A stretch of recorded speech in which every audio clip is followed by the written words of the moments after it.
ప్రభువైన యేసుక్రీస్తు వారి నామంలో ఈ క్రిస్మస్ పర్వదినాన కూడి వచ్చినటువంటి ప్రతి ఒక్కరికి దేవుని నామములో వందనాలు తెలియజేస్తున్నాను. వేదికను అలంకరించినటువంటి సంఘ పెద్ద గారికి, అదేవిధంగా మన పాస్టర్ గారికి, దేవరపల్లి నుంచి వచ్చినటువంటి దావీది గారికి, సువార్త దండయాత్ర టీం అందరికీ కూడా నా నిండు వందనాలు తెలియజేస్తున్నాను. దేవుని వాక్యం రెండంచులు గల ఖడ్గం. దేవుడు పరిశుద్ధుడు కాబట్టి దేవుడు తన కుమారుని ఈ లోకానికి పంపడమే నిజమైనటువంటి క్రిస్మస్. మనం చూడండి, గలతీ పత్రిక 4వ అధ్యాయము 4వ వచనం మనం చూసినట్లయితే, అయితే కాలము పరిపూర్ణమైనప్పుడు దేవుడు తన కుమారుని పంపెను. కాలము పరిపూర్ణమైంది కాబట్టి దేవుడు తన కుమారుని పంపాడు అని రాయడం మనం చూస్తాం. గలతీ పత్రిక అపోస్తలుడైనటువంటి పౌలు.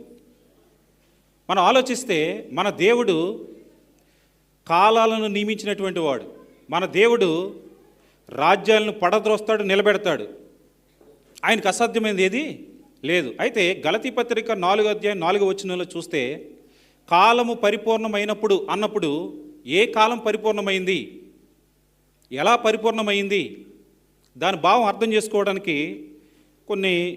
కొంత వాక్యాన్ని మనం ధ్యానిద్దాం. చూడండి, మార్కు సువార్త 1వ అధ్యాయము 14-15 వచనాలు చూస్తే, యోహాను చెరపట్టబడిన తరువాత యేసు, కాలము సంపూర్ణమై ఉన్నది, దేవుని రాజ్యము సమీపించి ఉన్నది, మారు మనసు పొంది సువార్త నమ్ముడని చెప్పుచు దేవుని సువార్త ప్రకటించుచు గలిలయకు వచ్చాను. యేసు క్రీస్తు ప్రభువారు బాప్తిస్మిచ్చు యోహాను చెరపట్టబడిన తర్వాత తన నోరారా తెరిచి ఈ లోకానికి వచ్చినటువంటి దేవుడైనటువంటి ప్రభు అయినటువంటి యేసుక్రీస్తు వారు శరీర ధారణ జరిగిన తర్వాత, నరావతారికి ఈ లోకానికి వచ్చిన తర్వాత ఆయన చెప్పినటువంటి మాట ఏంటంటే, 15వ వచనం చూస్తే, కాలము సంపూర్ణమై ఉన్నది, దేవుని రాజ్యము సమీపించి ఉన్నది, మారు మనసు పొంది సువార్త నమ్ముడని. యేసుక్రీస్తు ప్రభువు ఈ లోకానికి ఎందుకు వచ్చాడంటే, పాపులను రక్షించుటకు క్రీస్తు యేసు ఈ లోకానికి వచ్చాడు. తండ్రి అయినటువంటి దేవుడు కుమారుని ఎందుకు పంపాడంటే, యోహాను సువార్త 3వ అధ్యాయం 16వ వచనం చూస్తే మనందరికీ తెలుసు, దేవుడు లోకమును ఎంతో ప్రేమించెను, కాగా తన అద్వితీయ కుమారుని యందు విశ్వాసం ఉంచు ప్రతివాడును నశింపక నిత్యజీవం పొందినట్లు, నశింపకుండా నిత్యజీవం పొందాలని చెప్పి ఆయన అనుగ్రహించాడు గిఫ్ట్గా. కాబట్టి యేసుక్రీస్తు ప్రభువు ఈ లోకానికి వచ్చింది ఎందుకంటే, మనం నశించిపోకుండా ఉండుట కొరకు. అందుకేమంటారంటే, మనుష్య కుమారుడు పరిచర్య చేయుటకు రాలేదు, పరిచర్య చేయించుకొనుటకు రాలేదు కానీ పరిచర్య చేయుటకును అనేకులకు ప్రతిగా తన ప్రాణం పెట్టుటకు వచ్చాడు. మనం అర్థం చేసుకోవాల్సిన విషయం ఏంటంటే, యేసుక్రీస్తు ప్రభువు ఈ లోకానికి ఎందుకు వచ్చాడంటే, పాపులను రక్షించుటకు వచ్చాడు, అనేకులకు ప్రతిగా తన ప్రాణం పెట్టడానికి వచ్చాడు. ఆయన ఈ లోకానికి ఎందుకు వచ్చాడంటే, ఏ ఒక్కరూ నశించకుండా ఉండాలని చెప్పి నిత్య జీవం పొందడం కోసమే ప్రభు అయిన యేసుక్రీస్తు ఈ లోకానికి వచ్చాడు. దానియేలు గ్రంథము 2వ అధ్యాయము 21వ వచనం చూడండి. దానియేలు గ్రంథము 2వ అధ్యాయము 21వ వచనం. ఆయన కాలములను సమయములను మార్చువాడై ఉండి రాజులను త్రోసివేయుచు నియమించుచు ఉన్నవాడును, వివేకులకు వివేకమును, జ్ఞానులకు జ్ఞానమును అనుగ్రహించువాడై ఉన్నాడు. ఆయన కాలములను మార్చువాడు, రాజులను పడద్రోస్తాడు, లేపుతాడు. ఏ రాజ్యం ఉండాలో, లేకపోతే ఎవరు అధికారంలోకి రావాలో ఎవరు నియమిస్తారు చెప్పండి? దేవుడు ఒక్కడే నియమిస్తాడు. మనకు అర్థం కావాల్సిన విషయం ఏంటంటే, గలతీ పత్రిక 4వ అధ్యాయం 4వ వచనంకి వచ్చేటప్పటికి కాలము పరిపూర్ణమైనప్పుడు అన్నాడు. అయితే యేసుక్రీస్తు ప్రభువు ఈ లోకానికి వచ్చే ముందుగా కాలం ఎలా పరిపూర్ణమైందనేది వాక్యానుసారంగా చూస్తాం. చాలాసార్లు మనం చదివేటువంటి వాక్యాన్ని అర్థం చేసుకోకుండానే స్పీడ్గా మనం చదువుకుంటూ వెళ్ళిపోతాం. కాలం పరిపూర్ణమైనప్పుడు దేవుడు తన కుమారుని అనుగ్రహించాడంటే మనకేం అర్థం కాదు. కాలం పరిపూర్ణమైనప్పుడు అంటే దేవుని వాక్యంలో కాలం ఎలా పరిపూర్ణమైంది, ఎందుకు దేవుడు ఆ వచనాన్ని అపోస్తలుడైన పౌలు ద్వారా గలతీకి రాస్తూ వచ్చాడు అనేది మనము చూద్దాం. మనం దేవుని గురించి అర్థం చేసుకోవాలంటే ఆది కాండం నుంచి మనం చూస్తూ ఉన్నప్పుడు దేవుడే రాజుగా ఆయన ప్రజలందరినీ పరిపాలించాడు. మొదటి సమూయేలు గ్రంథం 8వ అధ్యాయం వచ్చే వరకు కూడా, అంటే సౌలుని రాజుగా నియమించక మునుపు దేవుడే రాజుగా ఉండి పరిపాలిస్తూ వచ్చాడు. దీన్ని థియలాజికల్గా ఏమని చెప్తారంటే థియోక్రసీ అంటారు. థియోక్రసీ అంటే దేవుడే రాజుగా తన ప్రజలను పరిపాలించడం. వారు ఏమన్నారంటే ఇతరుల వలె రాజు ఉన్నట్టుగానే మాకు కూడా ఒక రాజు కావాలని అడిగినప్పుడు దేవుడు ఏమంటాడంటే వారు రాజుగా ఉండకుండా నన్ను తృణీకరించారు అని దేవుడే చెబుతాడు. చూడండి, న్యాయాధిపతుల గ్రంథము 8వ అధ్యాయము, న్యాయాధిపతుల గ్రంథము 8వ అధ్యాయము 22-23 వచనాలు చూడండి. న్యాయాధిపతుల గ్రంథము 8వ అధ్యాయము 22-23 వచనాలు. అప్పుడు ఇశ్రాయేలీయులు గిద్యోనుతో, నీవు మిద్యానీయుల చేతిలో నుండి మమ్మను రక్షించితివి గనుక నీవును నీ కుమారుడును నీ కుమారుని కుమారుడును మమ్మును ఏలవలనని చెప్పిరి. అందుకు గిద్యోను, నేను మిమ్మును ఏలను, నా కుమారుడును మిమ్మును ఏలరాదు, యెహోవా మిమ్మును ఏలునని చెప్పెను. దీన్నే థియోక్రసీ అంటారు. అంటే దేవుడే తన ప్రజలను పరిపాలిస్తాడు రాజుగా ఉండి. అయితే తర్వాత మనం చూసాం, మానవులే రాజులుగా ఉండి పరిపాలించడాన్ని థియలాజికల్గా ఏమంటారంటే మోనార్కీ అంటారు. మోనార్కీ అంటే రాజులు, మానవులే రాజుగా ఉండి పరిపాలించడం. చూడండి, మొదటి సమూయేలు గ్రంథము 8వ అధ్యాయము 5వ వచనం చూడండి. మొదటి సమూయేలు గ్రంథము 8వ అధ్యాయము 5వ వచనము. చిత్తగించుము, నీవు వృద్ధుడవు, నీ కుమారులు నీ ప్రవర్తన వంటి ప్రవర్తన గలవారు కారు గనుక సకల జనుల మర్యాద చొప్పున మాకు ఒక రాజును నియమింపుము, అతడు మాకు న్యాయము తీర్చునని అతనితో అనిరి. కాబట్టి ప్రజలు ఏమనుకున్నారంటే నీ వంటి వారు కాదు నీ కుమారులు, కాబట్టి సకల మర్యాద చొప్పున మాకు కూడా ఒక రాజు కావాలని అడగానే దేవుడు ఏమనిచ్చాడో చూడండి. 8వ అధ్యాయం 7వ వచనం చూడండి. అందుకు యెహోవా సమూయేలునకు సెలవిచ్చినదేమనగా, జనులు నీతో చెప్పిన మాటలన్నిటి ప్రకారం జరిగింపుము, వారు నిన్ను విసర్జింపలేదు కానీ తమ్మును ఏలకుండా నన్నే విసర్జించి ఉన్నారు. అంటే దేవుని పరిపాలన వద్దనుకున్నారు ప్రజలు. మొనార్కీ అంటారు అన్నమాట. కాబట్టి దేవుని ప్రజలను వారి ప్రజలే పరిపాలించడం మంచిదా, లేకపోతే దేవుని ప్రజలను దేవుడే పరిపాలించడం మంచిదా?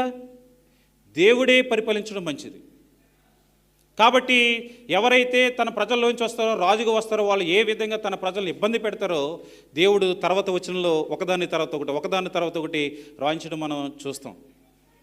కాబట్టి మానవ పరిపాలన ఇలా వచ్చినప్పుడు బైబిల్లో మనం చూస్తే మొట్టమొదట సౌలు రాజు 40 సంవత్సరాలు పరిపాలిస్తాడు, ఉమ్మడి రాజ్యంగా ఉన్నప్పుడు. తర్వాత సౌలు చేసిన తప్పుదాన్ని బట్టి సౌలుని దేవుడు తృణీకరించి దావీదుని ఎన్నుకుంటాడు. గొర్రెల దొడ్లో ఉన్నటువంటి దావీదుని సింహాసనం పైకి తీసుకుని వస్తాడు. ఇతడు కూడా 40 సంవత్సరాలు ఇశ్రాయేలు ప్రజలను పరిపాలించడం మనం చూస్తాం, ఉమ్మడి రాజ్యాన్ని. తర్వాత సొలొమోను, దావీదు కుమారుడైనటువంటి సొలొమోను తర్వాత ఉమ్మడి రాజ్యానికి 40 సంవత్సరాలు రాజుగా ఉంటాడు. ఇలాగా సౌలు, దావీదు, సొలొమోను వీరు అయిపోయిన తర్వాత సొలొమోను కుమారుడైనటువంటి రెహబాము వచ్చే టయానికి చూసినప్పుడు రాజ్యం ఎన్ని విధాలుగా విడిపోతుంది? డివైడెడ్ కింగ్డమ్ 2 విధాలుగా విడిపోతుంది. ఒకటి ఇశ్రాయేలు రాజ్యము, 2 యోధా రాజ్యము. ఇశ్రాయేల్ అనేటప్పటికీ నార్థన్ కింగ్డమ్ అంటారు, ఉత్తర రాజ్యం, అది 10 గోత్రాలు కలిసి ఉంటుంది. దక్షిణ రాజ్యము యోధా రాజ్యము, అది ఎలా ఉంటుందంటే 2 గోత్రాలతో ఉంటుంది, దక్షిణ రాజ్యం అంటారు. బైబిల్గా మనకి అర్థం కావాలి, దేవుడు పరిపాలించినప్పుడు ఎలా ఉంది, మనుషులు పరిపాలించబడినప్పుడు ఎలా జరుగుతూ వచ్చిందో మనకు అర్థం కావాలి. కాబట్టి బైబిల్ మనకి బాగా అర్థం కావాలంటే బైబిల్లో వరల్డ్ పవర్గా ఎవరున్నారో తెలియాలి మనకి. మొట్టమొదటి బైబిల్లో మనం చూస్తే ఐగుప్తు సామ్రాజ్యం వరల్డ్ పవర్, అంతకు మించినటువంటి సామ్రాజ్యం ఇంకొకటి లేదు. తర్వాత మనం కాలక్రమేణా చూసినప్పుడు డివైడెడ్ కింగ్డమ్ వచ్చినప్పుడు 2 విధాలుగా రాజ్యం విడిపోయినప్పుడు ఏం జరుగుతూ వచ్చిందంటే ఇశ్రాయేలుని దేవుడు బబులోని చెరకు అప్పగించేసి వచ్చాడు. ఎవరికి అప్పచెప్పాడు? బబులోని చెరకి అప్పచెప్పాడు. ఇశ్రాయేలీలను అశ్షూరు చెరకు అప్పచెప్తూ వచ్చాడు. చూడండి, 722 BCలో అశ్షూరు చెరకి ఇశ్రాయేలు 10 గోత్రాలు కూడా ఉన్నటువంటి ఆ రాజ్యాన్ని దేవుడు వారు చేసిన తప్పును బట్టి, అవిధేయతను బట్టి దేవుడు ఎన్నోసార్లు హెచ్చరించినా సరే వారిని అశ్షూరు చెరకు అప్పచెప్తూ వచ్చాడు. అంటే వరల్డ్ పవర్ మనకు ఎలా మారుతూ వచ్చిందంటే ఐగుప్తు వెళ్ళిపోయిన తర్వాత మనం చూసేది ఏంటంటే అశ్షూరు వరల్డ్ పవర్గా చూస్తాం. తర్వాత కాలంలో మనం చూసినప్పుడు 586 BCలో యోధా వారిని ఏం చేస్తూ వచ్చాడంటే దేవుడు బబులోని చెరకి అప్పగిస్తూ వచ్చాడు. బబులోని చెరకి అప్పగిస్తూ వచ్చాడు. తర్వాత కాలంలో మనం చూసినప్పుడు బబులోని చెరకి వెళ్ళడం చూస్తాం. 70 సంవత్సరాలు అక్కడ ఉంటారు.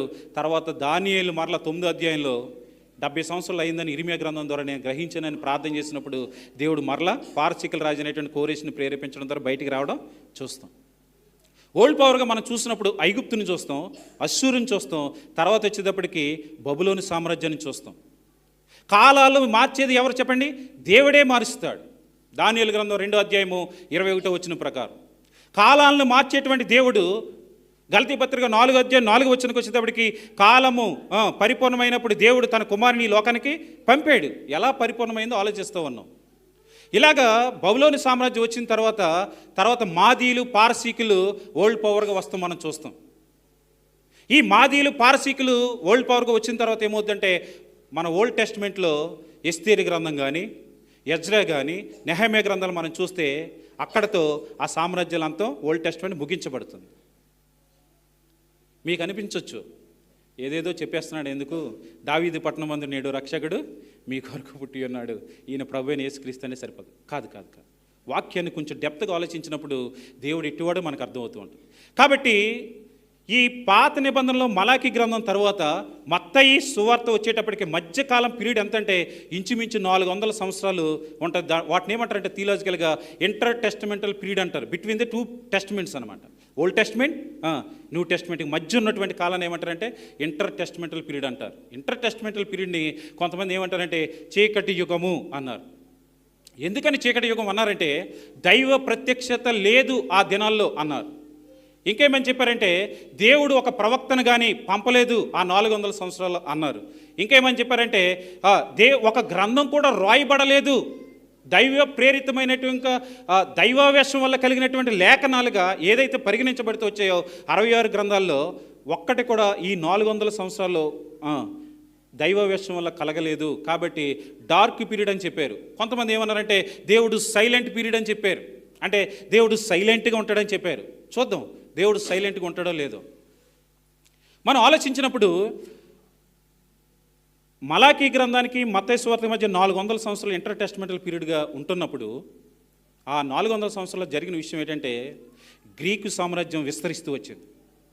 అలెగ్జాండర్ ది గ్రేట్ మనందరికీ తెలుసు, తన సంస్కృతిని విస్తరిస్తూ వచ్చాడు. ఎలా విస్తరిస్తూ వచ్చాడంటే ఇంటర్నేషనల్ లాంగ్వేజ్గా గ్రీక్ లాంగ్వేజ్ని ప్రాబల్యంలోకి తీసుకొచ్చాడు. ఎవరు చెప్పండి?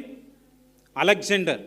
గ్రీకు సామ్రాజ్యంలో మనకు అర్థం కావాలి కాలం పరిపూర్ణమైనప్పుడు అన్నాడంటే ఈ గ్రీక్ లాంగ్వేజ్ ఎలా ఉపయోగపడిందంటే కొత్త నిబంధన ఏ భాషలో రాయబడుతూ వచ్చింది చెప్పండి? గ్రీకులో రాయబడుతూ వచ్చింది. మీకు అర్థమవుతుందా? కాబట్టి అరమిక్ కానీ లేకపోతే ఈ లాంగ్వేజ్ కాదు కానీ మనకు ఎలాగైతే ఇప్పుడు ఇంటర్నేషనల్ లాంగ్వేజ్ ఇంగ్లీష్ ఉంటూ ఉందో గ్రీకు సామ్రాజ్యం రావడం వల్ల ఏంటంటే ప్రభు అయినటువంటి యేసుక్రీస్తు వారి ఈ లోకానికి వచ్చిన తర్వాత ఆయన సువార్త సర్వ మానవాళికి, అందుకే పరలోక సైన్య సమూహం ఆ దూతతో కూడి ఏమని చెప్పారు? ఇదిగో ప్రజలందరికీ కలుగుబోవు మహా సంతోషకరమైన సువర్తమానము నేడు నేను మీకు తెలియజేస్తున్నాను అన్నాడు. ప్రజలందరికీ కలుగుబో మహా సంతోషకరమైన సువర్తమానం అంటే ఇది ఇంటర్నేషనల్ గాస్పల్, ఇది దేవుడు తీసుకొచ్చేది. కాబట్టి ఆయన రాకమునిపి ఏం జరుగుతూ రావాలంటే ఇంటర్నేషనల్గా ఒక లాంగ్వేజ్ కావాలి. గుర్తుపెట్టుకోండి, ఇంటర్నేషనల్గా ఒక లాంగ్వేజ్ కావాలి. ఆ లాంగ్వేజ్ వచ్చే వరకు కూడా దేవుడు తన కుమారుని లోకాన్ని పంపకుండా ఈ 400 సంవత్సరాలు ఏం చేశాడంటే ఇంటర్నేషనల్ లాంగ్వేజ్ అభివృద్ధి చెందేటట్లుగా దేవుడు కృప చూపిస్తూ వచ్చాడు. ఒక పాయింట్ అది. రెండోదిగా మనం ఏం చూస్తామంటే గ్రీకు సామ్రాజ్యం తర్వాత రోమా సామ్రాజ్యం రావడం మనం చూస్తాం. ప్రభు అయినటువంటి యేసుక్రీస్తు వారి కాలంలో గట్ట ఇవన్నీ చూడొచ్చు మనం. రోమా సామ్రాజ్యం మనకు వచ్చినప్పుడు ఏం జరుగుతూ వచ్చిందంటే ఈ రోమీలు ఎంతవరకు వెళ్ళారంటే ఒక సామెత ఉంటుంది మన అందరికీ తెలుసు, all roads leads to Rome. A road ఎక్కినా సరే అంతిమంగా నువ్వు రోమ్ చేరుకోవచ్చు అంటే ప్రతి ఒక్కరికి కూడా ఏ ప్లేస్కైనా సరే రోమ్కి వెళ్ళడానికి దారులు రహదారులు వేయబడుతూ వచ్చాయి. ప్రభు అయినటువంటి యేసుక్రీస్తు వారి ఈ లోకానికి రాకమునిపే దేవుడు ఏం చేస్తూ వచ్చాడంటే కాలం పరిపూర్ణమైనప్పుడు అన్నప్పుడు ఆయన సువార్త వ్యాపకం జరగాలంటే రోడ్లు వ్యవస్థ కావాలి. కాబట్టి మీకు అర్థమవుతుందా మాటలు? రోడ్డు వ్యవస్థ కావాలి కాబట్టి అక్కడ రోమ ప్రభుత్వం చేత రోడ్లన్నీ వేయబడతాయి. అందుకే మీరు చూడండి అపోస్తలుడైన పౌలు చేసిన 3 మిషనరీ జర్నీస్ కానీ ఆ తర్వాత చేయబడినటువంటి సువార్త వ్యాపకంగా ఎంత త్వరగా వెళ్తూ వచ్చిందో. మొట్టమొదటిది గ్రీకు లాంగ్వేజ్ ప్రాబల్యంకు రావడం. రెండోది ఏం చూస్తామంటే రోడ్లు వ్యవస్థ నిర్మించబడడం. ఇంకోటి ఏం చూస్తామంటే ఈ రోమీలు వచ్చిన తర్వాత జరిగినటువంటిది ఏంటంటే ఎక్కడ కూడా యుద్ధాలు లేకుండా చేస్తూ వచ్చారు వీళ్ళు. శాంతి కలిగేటట్లుగా చేశారు వీళ్ళు. ఎందుకు? అశాంతితో యుద్ధాలు కలిగినప్పుడు సువార్త ప్రకటించడానికి కానీ ఎక్కడ పడితే అక్కడ బహిరంగంగా ఉండడానికి కానీ వీలు ఉండదు. ఎవరిని బయటికి రానివ్వరు. కాబట్టి దేవుడు శాంతిని తీసుకొచ్చు వచ్చాడు. ఎప్పుడు? ఏ కాలంలో అంటే రోమా సామ్రాజ్య కాలంలో ఈ రెండు విషయాలు జరుగుతూ వచ్చాయి. తర్వాత కాలంలో మనం చూస్తే మతపరంగా చూసినట్లయితే యూదులు సమాజ మందిరాలు కట్టుకోవడం, వాటిని ఇంగ్లీష్లో సినగోగ్స్ అంటాం. సమాజ మందిరాలు కట్టుకునేటువంటి టైం ఎప్పుడంటే ఇంటర్ టెస్టమెంటల్ పీరియడ్లోనే జరుగుతూ వచ్చింది. ఈ మూడు విషయాలు మనం గుర్తుపెట్టుకుంటే మనకి చక్కగా బైబిల్ అర్థమవుతుంది.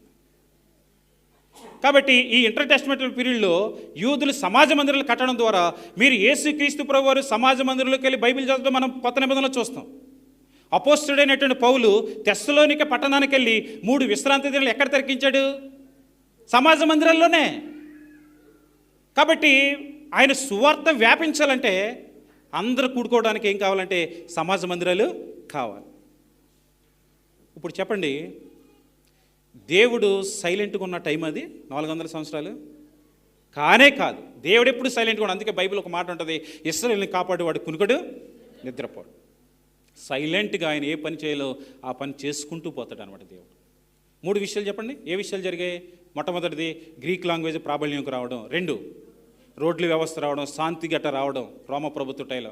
3వది మతపరంగా చూస్తే సినగోగులు సమాజ మందిరాలు ఏర్పడడం జరుగుతుంది.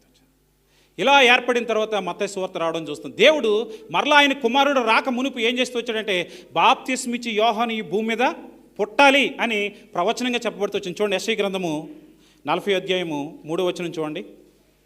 యెషయా గ్రంథము 40వ అధ్యాయము 3వ వచనం. ఆలకించిలి, అడవిలో ఒకడు ప్రకటించుచున్నాడు, ఎట్లనగా అరణ్యములో యెహోవాకు మార్గము సిద్ధపరచుడి, ఎడారిలో మా దేవుని రాజమార్గమును సరళం చేయుడి. చాలమ్మా. ఈ ప్రవచనం నెరవేర్పు ఎప్పుడు జరుగుతొచ్చిందంటే యేసుక్రీస్తు ప్రభువు ఈ లోకానికి రాక మునుపే బాప్తిస్మిచ్చి యోహాను పుట్టాలి. కాబట్టి 6 నెలలకు ముందే మనం చూస్తాం. బాప్తిస్మిచ్చి యోహాను ఉంటాడు. తల్లి అయినటువంటి మరికి దేవదూత వచ్చి ఏం చెప్పాడు? నీకు దయప్రాప్తురాలు, నీకు శుభం కలుగును గాక అని ఈ మాటలన్నీ ఎప్పుడైతే చెప్తుందో నీ బంధువురాలైనటువంటి ఎలిజబెత్ కూడా ఇప్పుడుంది ఆమెడికి 6వ మాసం అని చెప్తుంది. ఆ కొండలో ఇల్లో సీమలో ఉన్నటువంటి ఆమెను కలవడానికి ఈమె వెళ్ళినప్పుడు బాప్తిస్మిచ్చి యోహానుకు వయసు ఎంత? 6 నెలలు. 6 నెలలు గుర్తుపెట్టుకోండి. మరియ వందనం వచ్చిన వినగానే బాప్తిస్మిచ్చి యోహాను ఏం చేశాడు తెలుసా? గంతులు వేస్తూ వచ్చాడు. గంతులు వేస్తూ ఎంత సంతోషమో, ఎంత ఆనందమో. ప్రవచనాలు నెరవేర్చడానికి భూమి మీదకి రాకమునిపే గొంతులు వేయడం అంటే మాటలు కాదు. పరిశుద్ధాత్మతో నిండుకున్నటువంటి ఆమె పరిశుద్ధాత్మ ద్వారా ఈ లోకానికి పుట్టడం జరుగుతూ వచ్చింది. బాప్తిస్మిచ్చి యోహాను గంతులు వేసాడంట. మనల్ని ఆ వచనం చూసినప్పుడు నాకు ఎంత సంతోషం అనిపిస్తుంది అంటే మరియ వందనం వచ్చిన వినగానే ఎలిజబెత్ చెవులు వింటాయి, లోపల ఉన్నటువంటి బిడ్డ కూడా.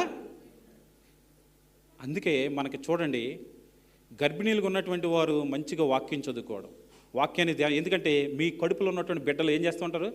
వింటారు. కాబట్టి ఈ వచ్చిన నెరవేర్పు మనం చూసినప్పుడు మత్తయి సువార్త 3వ అధ్యాయము 3వ మొదటి 3 వచనాలు చూడండి. ఆ దినములందు బాప్తిస్మిచ్చి యోహాను వచ్చి పరలోక రాజ్యం సమీపించి ఉన్నది, మారు మనసు పొందుడని యోదయ అరణ్యంలో ప్రకటించుచుండెను. మారు మనసు పొందడం యేసుక్రీస్తు ప్రభువు చెప్పిందేంటి? మారు మనసు పొందడం. బాప్తిస్మిచ్చి యోహాను వచ్చినప్పుడు ముందేం చెప్పాడు యేసు ప్రభు గారంటే? ముందు మారు మనసు పొందండి. మారు మనసు పొందకపోతే ఏ ఒక్కడు కూడా పరలోక రాజ్యానికి అర్హుడు కాదు. కాబట్టి దేవుని వాక్యం ఎంత చక్కగా ఉందో 3వ వచనం చూస్తే, ప్రభు మార్గం సిద్ధపరచుడి, ఆయన త్రోవలు సరళం చేయడని అరణ్యంలో కేకవేయ నొకని శబ్దము అని ప్రవక్త అయిన యెషయా ద్వారా చెప్పబడిన వాడు ఇతడే అని మత్తయి ఏం చేస్తూ ఉన్నాడంటే యూదులకు రాస్తూ ఉన్నాడు. కాబట్టి యూదులు ధర్మశాస్త్రంలో కోట్ చేసినప్పుడు వచనాల్ని నమ్ముతారు. కాబట్టి ఏమి రాశాడంటే అతడు ఇతడే అని రాశాడు అన్నమాట. ప్రభు రాకమునిపే గ్రీక్ లాంగ్వేజ్ని ప్రాబల్యంలో తీసుకొచ్చిన దేవుడు, ప్రభు ఈ లోకానికి రాకమునిపే రోడ్ల వ్యవస్థను తీసుకొచ్చినటువంటి దేవుడు, శాంతి సమాధానం నెలకొల్పినటువంటి దేవుడు ప్రభు ఈ లోకానికి రాకమునిపే సమాజ మందిరం నిర్మించినటువంటి దేవుడు ప్రభు ఈ లోకానికి రాకమునిపే బాప్తిస్మిచ్చి యోహాను ఈ లోకానికి పంపాడు. దేవుడు ఎలా సిద్ధపరుస్తున్నాడు చూడండి. ఇప్పుడు చూడండి, గలతీ పత్రిక 4:4 చదివితే, అయితే కాలము పరిపూర్ణమైనప్పుడు, ఇప్పుడు అర్థమవుతుంది కదా, దేవుడు తన కుమారుని ఈ లోకానికి పంపాడు. అయితే ఆయన స్త్రీ యందు పుట్టి, మనం ఆలోచించాలి, స్త్రీ యందే పుట్టాడని ఎందుకు రాశాడంటే ప్రవచనం నెరవేర్పు. ఆదికాండం 3:15 ఉంటుంది. ఆదికాండం 3:15 చూడండి. దేవుడు తాను చేసినటువంటి వాగ్దానాల్ని నిలబెట్టుకునేటువంటి వాడు. 15 చూడండి. మరియు నీకును స్త్రీకిని నీ సంతానమునకును ఆమె సంతానమునకును వైరము కలిగజేసెను, అది నిన్ను తల మీద కొట్టును, నీవు దాన్ని మడి మీద కొట్టుదు అని చెప్పాను. అది అన్న చోట పుట్నోట్స్లో ఏమని రాయబడి ఉంది? ఆయన అని రాయబడి. ప్రభు అయినటువంటి యేసుక్రీస్తు వారు ఈ లోకానికి స్త్రీ సంతానంగా పుట్టాలని చెప్పాడు. కాబట్టే మీరు లోకసువార్త 2 కానీ మత్తయి సువార్త మొదటి 2 కానీ మనం చూసినప్పుడు పరిశుద్ధాత్మను ఆమె కమ్ముకొనగానే ఆమె పరిశుద్ధాత్మ వల్ల ఏమవుతూ వచ్చింది? గర్భవతిగా అవుతూ వచ్చి మనం చూస్తాం. పరిశుద్ధాత్మ వల్ల కలుగుతూ వచ్చింది. పురుషుని యొక్క ప్రమేయం లేకుండా వచ్చింది.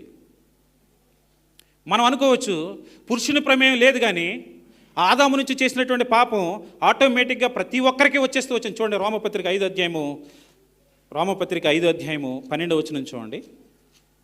రోమపత్రిక 5:12 ఇట్లుండగా ఒక మనుషుని ద్వారా పాపము ద్వారా మరణమును లోకములో ఎలాగూ ప్రవేశించునో అలాగుననే మనుషులందరూ పాపం చేసినందున మరణం అందరికీ సంప్రాప్తమాయను అంటాడు. ఒక మనుషుని ద్వారా పాపమును.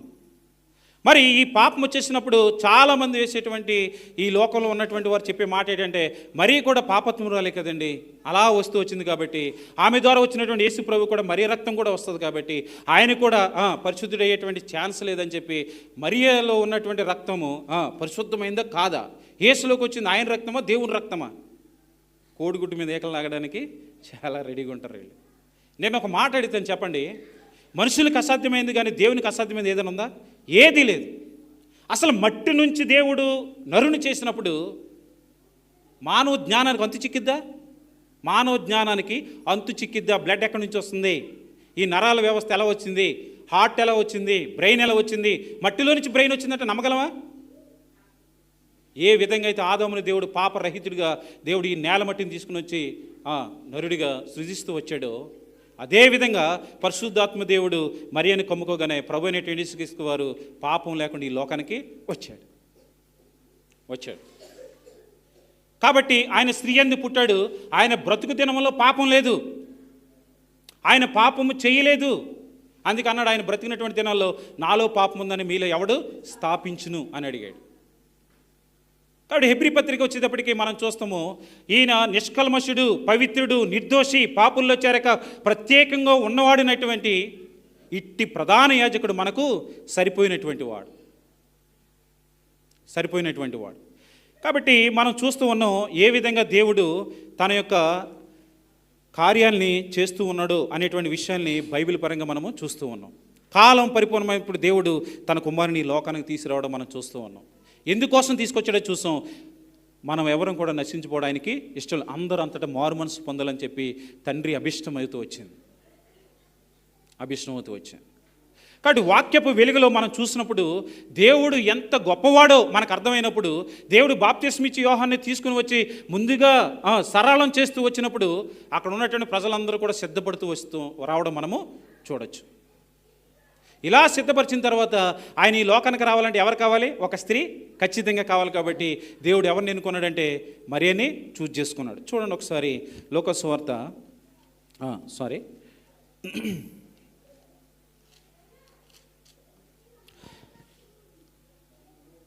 మత్తయి సువార్త 1:18 చూడండి. యేసుక్రీస్తు జనన విధం ఎట్లనగా ఆయన తల్లి అయిన మరియ యోసేపునకు ప్రదానం చేయబడిన తరువాత వారు ఏకము కాక మునుపు ఆమె పరిశుద్ధాత్మ వలన గర్భవతిగా ఉండేను. పరిశుద్ధాత్మ దేవుని ద్వారా గర్భవతిగా ఉన్నట్టుగా మనం చూస్తున్నాం. పురుషుని ప్రమేయం ఏమాత్రమూ లేదు. వారు ప్రదానం చేయబడినటువంటి తరువాత యేసుక్రీస్తు ప్రభువు ఈ లోకానికి వచ్చేటప్పుడు ఒక కన్యను చూజ్ చేసుకుంటూ వచ్చాడు. మరియ పరిశుద్ధంగా జీవిస్తుంది కాబట్టి మరియ ద్వారా దేవుడు ఏం చేస్తూ వచ్చాడంటే ఈ లోకానికి రావడానికి ఒక ఛానల్గా ఎన్నుకుంటూ వచ్చాడు. చాలాసార్లు చాలా టేకిటీజ్గా మాట్లాడతాం. మరే తల్లి ఏదో కూరలో కర్రీపాకులు తీసేసి అంటారు కదా మన లాంగ్వేజ్లో. కాదు కాదు, దేవుడు చూజ్ చేసుకోవడానికి యోగ్యురాలుగా ఎంచబడుతూ వచ్చింది ఆమె. చాలాసార్లు చెప్తాం ఆమె కాకపోతే ఇంకొకరండి. ఎస్, ఆమె కాకపోతే ఇంకొకరే, కానీ ఆమె ఉంది కాబట్టి ఆమెలో ఏ ప్రత్యేకత లేకుండా దేవుడు ఎన్నుకున్నాడా ఆలోచించాలి. మరి ఆ జీవితంలో ఎన్నుకుంటున్నప్పుడు ఆమె యవ్వనరాలుగా ఉంది, ప్రదానం చేయబడుతూ వచ్చింది. ఇంకా ప్రదానం చేయబడుతూ వచ్చిందంటే ఆల్మోస్ట్ మ్యారేజ్ అయిపోయినట్టే. ప్రదానం చేయబడిన తరువాత ఇంచుమించు 1 year గ్యాప్ ఉంటుంది. 1 year గ్యాప్ ఉంటుంది. వాళ్ళ సంస్కృతి ప్రకారం వారిద్దరు కూడా శారీరకంగా కలవకూడదు. ఒకవేళ ఎవరైనా సరే శరీరంగా కలిసినట్టు కానీ ఎవరొకరి ద్వారా గర్భవతిగా అయిందని మటుకు తెలిస్తే రాళ్లతో కొట్టి చంపేయాలి. ఒకవేళ వీళ్ళిద్దరి ద్వారా జరిగితే ఇద్దరిని కూడా రాళ్ళు కొడితే చంపేయాలి. అయితే ఈ విషయం ప్రభుదూత చెప్తే చూడండి, లోకసువార్త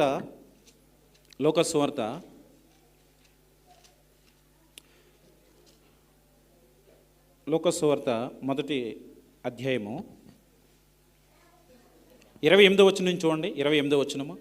ఆ దూత లోపలికి వచ్చి ఆమెను చూచి, దయాప్రాప్తురాలా, నీకు శుభము, ప్రభువు నీకు తోడై ఉన్నాడని చెప్పాను.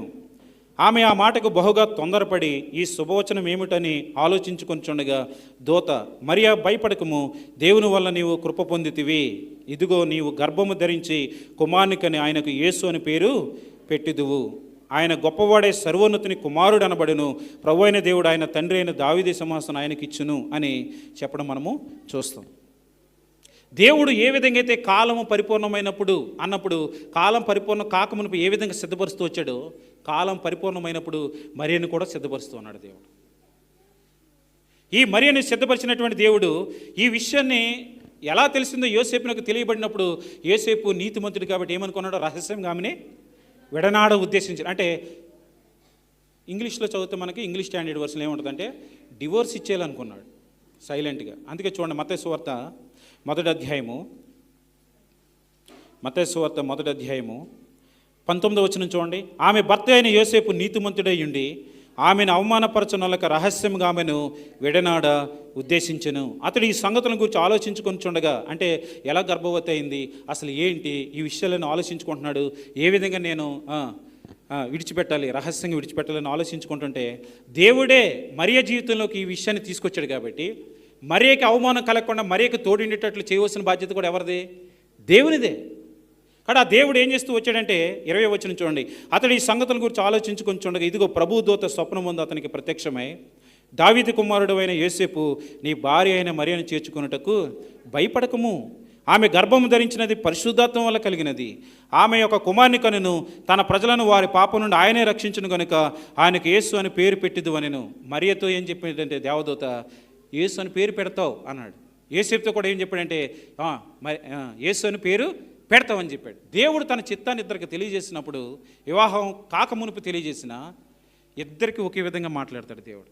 దేవుడు మాట మార్చేటువంటి వాడు కాదు, మాట తప్పనటువంటి వాడు.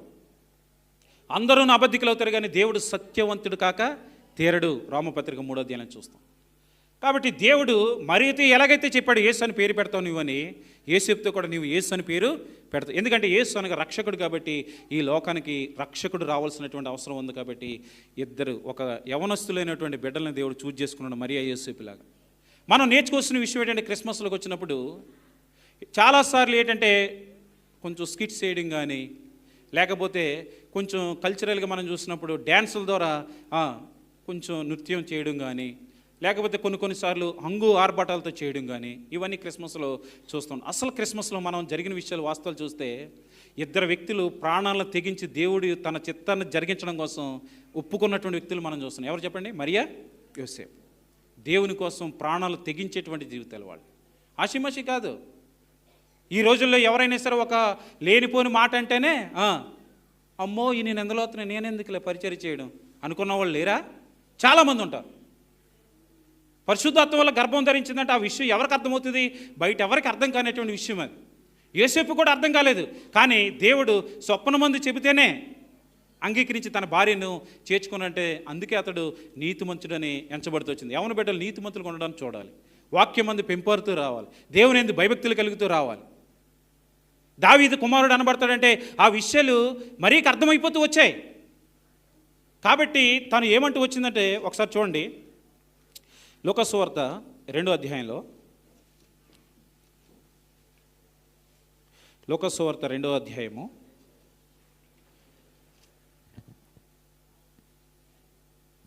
38వ వచనం చూడండి. 31 లూకా సువార్త 1వ అధ్యాయము 38వ వచనము. అందుకు మరియా, ఇదిగో ప్రభు దాసురాలను, నీ మాట చొప్పున నాకు జరుగునుగాక అనెను. నీ మాట చొప్పున నాకు జరుగునుగాక. నీ మాటే ఫైనల్. దేవుడు నన్ను చూజ్ చేసుకున్నాడా, ఓకే, ఏ జరిగినా పర్వాలే, నీ మాట చొప్పున నాకు జరుగునుగాక. దేవుని కోసం ప్రాణాలు తెగించినటువంటి జీవితం మరియ జీవితం. యేసేపు కూడా స్వప్నం మంది కనపడినప్పుడు ప్రభుదూత కనపడి చెప్పగానే ఏం చేస్తూ వచ్చాడంటే తన భార్య అయినటువంటి మరియను చేర్చుకున్నాడు, దగ్గరికి చేర్చుకుంటూ వచ్చాడు విడిచిపెట్టకుండా. దేవునికి లోబడినటువంటి బిడ్డలు ఏం చేస్తారంటే భార్య భర్తలు ఇడిపోవడాన్ని ఎవ్వరూ ఒప్పుకోరు. పెర్మిసివ్ విల్ అంటాం. పెర్మిసివ్ విల్ అంటే దేవుడు అనుమతించాడు. కొత్త నిబంధనకు వచ్చిన తర్వాత విడాకులు ఇవ్వడం అనేటువంటి విషయం. కానీ ఆది నుంచి అలాగా లేదని చెప్పి మత్తయి సువార్త 19వ అధ్యాయానికి వచ్చేటప్పటికి ప్రభువారిని అడిగినప్పుడు ఏం చెప్పాడంటే ఆది నుంచి దేవుని చిత్తం ఆ విధంగా లేదన్నాడు. అందుకే మలాకి గ్రంథంలో ఏమన్నాడంటే ఇది నాకు అసహ్యమైనటువంటి క్రియ అన్నాడు, విడాకులు తీసుకోవడాన్ని. దేవుని వాక్యంలో ఉన్నటువంటి సత్యం మనలో ఏం చేస్తుందంటే కుటుంబాలను కట్టేటువంటి దేవుడు మన దేవుడు, విడగొట్టేటువంటి దేవుడు కాదు. అవునవును విడాకులు తీసుకోమని ఉంది కదా, ఎక్కడ ఉంది విడాకులు తీసుకోమని? దేవుని పరిపూర్ణమైనటువంటి చిత్తం అది కాదు. పెర్మిసివ్ విల్ అంటే అర్థం ఏంటంటే దేవుడు అనుమతిస్తూ వచ్చాడు. దాన్ని అనుమతించడం అంటే చూడలేక వీళ్ళు హృదయ కాఠిన్యాన్ని బట్టి ఒకవేళ స్త్రీని చంపేస్తారేమని ఎరిగినటువంటి దేవుడు ఆ హృదయ కాఠిన్యాన్ని బట్టి ఏం చేశాడంటే నువ్వు చంపడం కంటే కూడా వదిలిపెట్టడం మంచిదని చెప్పి ఇచ్చాడు. కానీ దేవుని చిత్తం ఆది నుంచి అలాగూ లేదు, గుర్తుపెట్టుకోవాలి. వీరి జీవితంలో దేవుడు తీసుకొచ్చిన విషయాన్ని బట్టి మరి ఏం చెప్పిందంటే ఇదిగో ప్రభు దాసురాలను, నేను దాసురాలను, ఎవరికంటే ప్రభుకి దాసురాలను, కాబట్టి ఆయన ఏ చెప్తా చేయడానికి నేను రెడీగా ఉన్నాను. విశ్వాసులు అందరూ కూడా మనందరం ఎవరమంటే ప్రభువుకి దాసులు మనందరం కూడా. ఆయన ఏది సెలవిస్తే అది చేయడానికి ఈ లోకంలో ఉన్నాం. కానీ మనకు నచ్చింది చేసి మనకు నచ్చింది చేసేటట్లుగా దేవుడిని అడగడం కాదు. దేవుడు ఏదైతే చెప్పాడో అది చేయడం కోసమే మనం ఉన్నాం. ఎందుకంటే మనం ఆయన రక్తం ఇచ్చి కొనుక్కున్నాడు. అపోస్తలుల కార్యాల గ్రంథం 20వ అధ్యాయం 28వ వచనం చూస్తే దేవుడు తన స్వరక్తం ఇచ్చి సంపాదించిన తన సంఘం మనకి ఎవరంటే విశ్వాసుల యొక్క సమూహము. దేవుడు తన స్వరక్తం ఇచ్చి సంపాదిస్తూ వచ్చాడు. ఎందుకు? మన ఇష్టానుసారంగా బ్రతుకుతామని కాదు, మనం దేవుని చిత్తం మన ఎడల జరిగి మనం ఆయనకి సాక్షులుగా ఉండడం కోసమే దేవుడు తను రక్తం ఇచ్చి మనల్ని కొనుక్కుంటూ వచ్చాడు. కాబట్టి మనం వాక్యం విషయంలో మనం చాలా జాగ్రత్తగా చూస్తే మొట్టమొదట జరిగినటువంటి యేసు ప్రభువారు వచ్చినప్పుడు ఆ కాలం పరిపూర్ణమైనప్పుడు జరిగినటువంటి విషయాన్ని కూడా మనం ఆలోచిస్తున్నాం. కాలం పరిపూర్ణం కాకమునుపు ఏం జరుగుతూ మనం ఆలోచిస్తూ వచ్చాం. దేవుడు ఈ లోకానికి వచ్చిన తర్వాత మరియా యోసేపుల నుంచి కానీ అక్కడ ఉన్నటువంటి వారి ద్వారా కానీ ఎలా దేవుని మహింపరిచారో మనం చూస్తాం. కొన్ని విషయాలు త్వరగా. క్రిస్మస్ అంటే ఏంటంటే క్రీస్తుని ఆరాధించడం, దేవుని మహింపరచడం, కొనియాడడం, పూజించడం, సాగిలపడడం, కానుకలు అర్పించడం, ఇవన్నీ కూడా దేవుని స్తుతించేటువంటి అంశాలుగా మన బైబిల్లో మనం చూడవచ్చు. చూడండి మరియా ఏం చేస్తూ వచ్చిందో లూకా సువార్త 1వ అధ్యాయము 46వ వచనం చూస్తే అప్పుడు మరియా ఇట్లా నేను నా ప్రాణము ప్రభువును గణపరచుచున్నది, ఆయన తన దాసురాలి దీనస్థితిని కటాక్షించెను, నా ఆత్మ నా రక్షకుడైన దేవుని యందు ఆనందించెను, సర్వశక్తిమంతుడు నాకు గొప్ప కార్యములు చేశాను కనుక ఇది మొదలుకొని అన్ని తరముల వారు నన్ను ధన్యురాలని అందరూ, ఆయన నామము పరిశుద్ధము అని. దేవుని కొనియాడుతుంది, గణపరుస్తుంది, దేవుని యందు ఆనందిస్తూ ఉంది. దేవుని యొక్క గొప్ప కార్యాలను బట్టి ఆయన సర్వశక్తిమంతుడని చెప్పి ఆమె ఏం చేస్తుందంటే దేవుని యందు ఆనందించేటువంటి జీవితం ఎవరిది? మరియది. ఒకవేళ దేవుని కోసం నేను నశించిపోతానని ఏ విధంగా ఎస్తేరు చెప్తూ ఉంటుందో, నేను నశించి తిని. రూత్ ఏమంది? నీ దేవుడే నా దేవుడు, నీ జనమే నా జనాంగము, నువ్వు ఎక్కడ చనిపోయి పాతి పెట్టబడతావో నేను కూడా అక్కడే పాతి పెడతాను, మరణం తప్ప నన్ను వేరు చేయదు. ఏ డెసిషన్ తీసుకున్నారో చూడండి స్త్రీలు. మన జీవితంలో కూడా ప్రభు కోసం యథార్థంగా, రోషంగా, నిన్ను ప్రేమించి నీ కోసం ఈ లోకానికి వచ్చినటువంటి ప్రభు అయినటువంటి యేసుక్రీస్తు వారు నిన్ను తన ప్రాణం ఇచ్చి వెలపెట్టి కొనుక్కున్నాడు. కాబట్టి ప్రభు దాస్తురాలను ఆయన చెప్పినట్లు ఆయన సాక్షిగా నేను బ్రతుకుతాను నా జీవితాంతం వరకు నిర్ణయం తీసుకోవడం క్రిస్మస్లో సందేశం. కాబట్టి మరియ గణపరిచినట్టుగా ఇక్కడ మనం చూస్తాము. తర్వాత చూడండి జకర్యకి కుమారుడు పుడతాడు అనగానే వృద్ధాప్యమందు ఎలిజబెత్కి తను నమ్మకపోవడం వల్ల ఇది నువ్వు నమ్మలేదు కాబట్టి నువ్వు మూగవాడవైపోతావు, ఈ కార్యాలు జరిగే వరకు నువ్వు మాట్లాడవని చెప్పినటువంటి దేవదూత స్వరం మనం వింటాం. అయితే తన నోరు సడిలి ఉంటున్నా తను ఏం చేస్తాడో చూడండి. మొదటి అధ్యాయం లోకసువార్త 64వ వచనం చూస్తే, వెంటనే అతని నోరు తెరవబడి నాలుక సడలి అతడు దేవుని స్తుతించుచు మాట్లాడసాగెను. మోగవాడైనటువంటి తన యొక్క నాలుక సడలిపోగానే తన నోరు తెరవగానే ఏం చేస్తూ వచ్చాడంటే దేవుణ్ణి స్తుతించి మాట్లాడసాగాడు. దేవుని స్తుతించడం అనేది ఎంత కీరోలో మనకు అర్థమవుతుంది. ఇంకా చూడండి, జకర్యా చెప్పినటువంటి మాటలు బట్టి మనం చూస్తే బాప్తిస్మిచ్చి యోహాను గురించి కూడా మనం తను ఏమని చెప్పాడో చూడండి. 80వ వచనం చూడండి. శిశువు ఎదిగి ఆత్మయందు బలం పొంది ఇశ్రాయేలుకు ప్రత్యక్షమగు దినం వరకు అరణ్యంలో నుండెను. ఎవరు ఉన్నారు అక్కడ? బాప్తిస్మిచ్చు యోహాను ఉంటాడు. ఇంకా చూడండి 79వ వచనం చూడండి. మన దేవుని మహావాత్సల్యం బట్టి వారి పాపములను క్షమించుట వలన తన ప్రజలకు రక్షణ జ్ఞానం ఆయన అనుగ్రహించినట్లు ఆయన మార్గములను సిద్ధపరచుటకై నీవు ప్రభువునకు ముందుగా నడుతువు అని చెప్పాడు. పరిశుద్ధాత్మ నిండిపోవడం వల్ల ఎవరి గురించి ఈ మాట చెప్పాడంటే బాప్తిస్మిచ్చు యోహాను గురించి మనం చెప్పడం చూస్తాం. జకర్యా దేవుని స్తుతించడం చూసాం, మరియా దేవుని స్తుతించడం మనం చూసాం. ఇంకా చూడండి లోకసువార్త 2వ అధ్యాయము 13వ వచనం చూద్దాం చూడండి. వెంటనే పరలోక సైన్య సమూహ దూతతో కూడా ఉండి సర్వోన్నతమైన స్థలములలో దేవునికి మహిమయు ఆయనకి ఇష్టలైన మనుషులకు భూమి మీద సమాధానం కలుగును గాక అని దేవుని స్తోత్రము చేయుచుండిరి. పరలోక సైన్య సమూహం మొత్తం కూడా ఆ దూతతో కూడా ఉండి దేవునికి స్తోత్రము చేయుచున్నారు. మరియా దేవుని స్తుతిస్తూ ఉంది, జకర్యా దేవుని స్తుతిస్తూ ఉన్నాడు. పరలోక సైన్య సమూహం దేవదూతలంతా కూడా దేవుణ్ణి స్తుతించడం మనం ఇక్కడ చూడవచ్చును. గొర్రెల కాపర్లు ఏం చేశారో చూడండి. గొర్రెల కాపర్లు ఏం చేశారు? లోకసువార్త 2వ అధ్యాయము 20వ వచనం చూడండి. అంతటా ఆ గొర్రెల కాపర్లు తమతో చెప్పబడినట్లుగా తాము విన్న వాటిని కన్న వాటిని అన్నింటిని గూర్చి దేవుని మహింపరచుచు స్తోత్రము చేయుచు తిరిగి వెళ్ళిరి. గొర్రెల కాపర్లు కూడా చేసింది దేవుని స్తుతించడమే, దేవునికి స్తోత్రం చేయడమే, కొనియాడడమే చేస్తూ వచ్చారు. ఇంకా చూడండి, సిమియోను అనేటువంటి భక్తుడు ఏం చేస్తాడో చూడండి. సిమియోను అనేటువంటి భక్తుడు 25వ వచనంలో యెరూషలేమునందు సిమియోను అనే ఒక మనుషుడు ఉన్నాడని రాయబడుతుంది. 27, 28 వచనాలు చూస్తే, అంతటా ధర్మశాస్త్ర పద్ధతి చొప్పున ఆయన విషయమై జరిగించుటకు తల్లిదండ్రులు శిశువైన యేసును దేవాలయంకు తీసుకుని వచ్చినప్పుడు అతడు తన చేతులలో ఆయనను ఎత్తుకొని దేవుణ్ణి స్తుతించుచు. సిమియోను అనేటువంటి భక్తుడు కూడా దేవుణ్ణే స్తుతించినట్టుగా మనము చూస్తూ ఉన్నాం. ఇంకా చూడండి, అన్న అనేటువంటి ప్రవక్తని ఉంటుంది. ఆమె ఏం చేస్తూ వచ్చిందో చూడండి. లోకసువార్త 2వ అధ్యాయము 38వ వచనం చూడండి. ఆమె కూడా ఆ గడియలోనే లోపలికి వచ్చి దేవుణ్ణి కొనియాడిందంట. ఆమె ఏం చేస్తూ ఉండేదంటే ఇశ్రాయేలు యొక్క విమోచన కరుపు కనిపెట్టుచున్న వారందరితో ఆయన గురించి మాట్లాడుచున్నటువంటి స్త్రీ ఆమె. దేవుణ్ణి స్తుతించడం మనం చూస్తూ ఉన్నాం. ఇంకా చూడండి, మత్తయి సువార్త 1వ అధ్యాయానికి వస్తే, మత్తయి సువార్త 2వ అధ్యాయానికి రండి.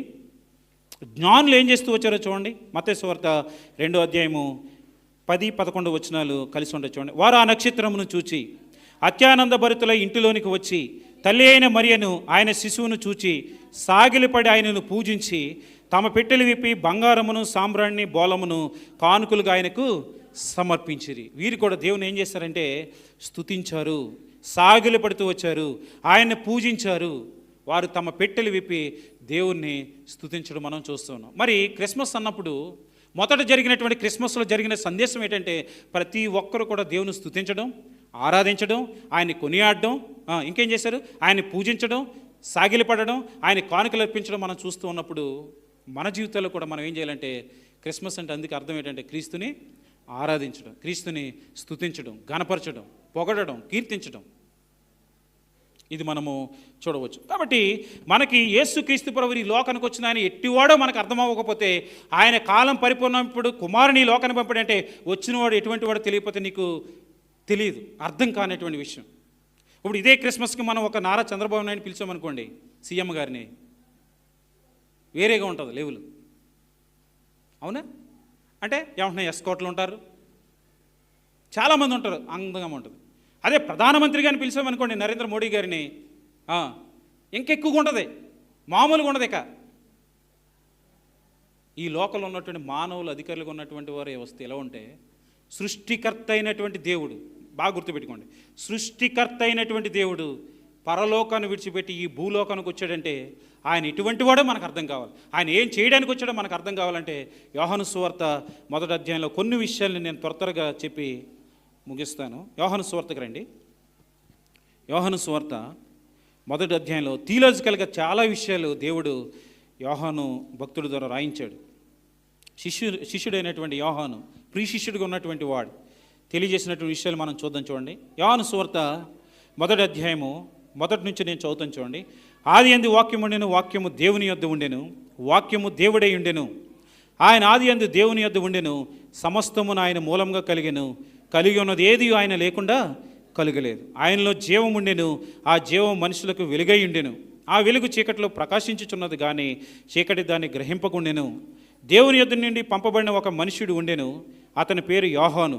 అతని మూలంగా అందరూ విశ్వసించినట్లు అతడు ఆ వెలుగును గూర్చి సాక్ష్యం ఇచ్చుటకు సాక్షిగా వచ్చెను.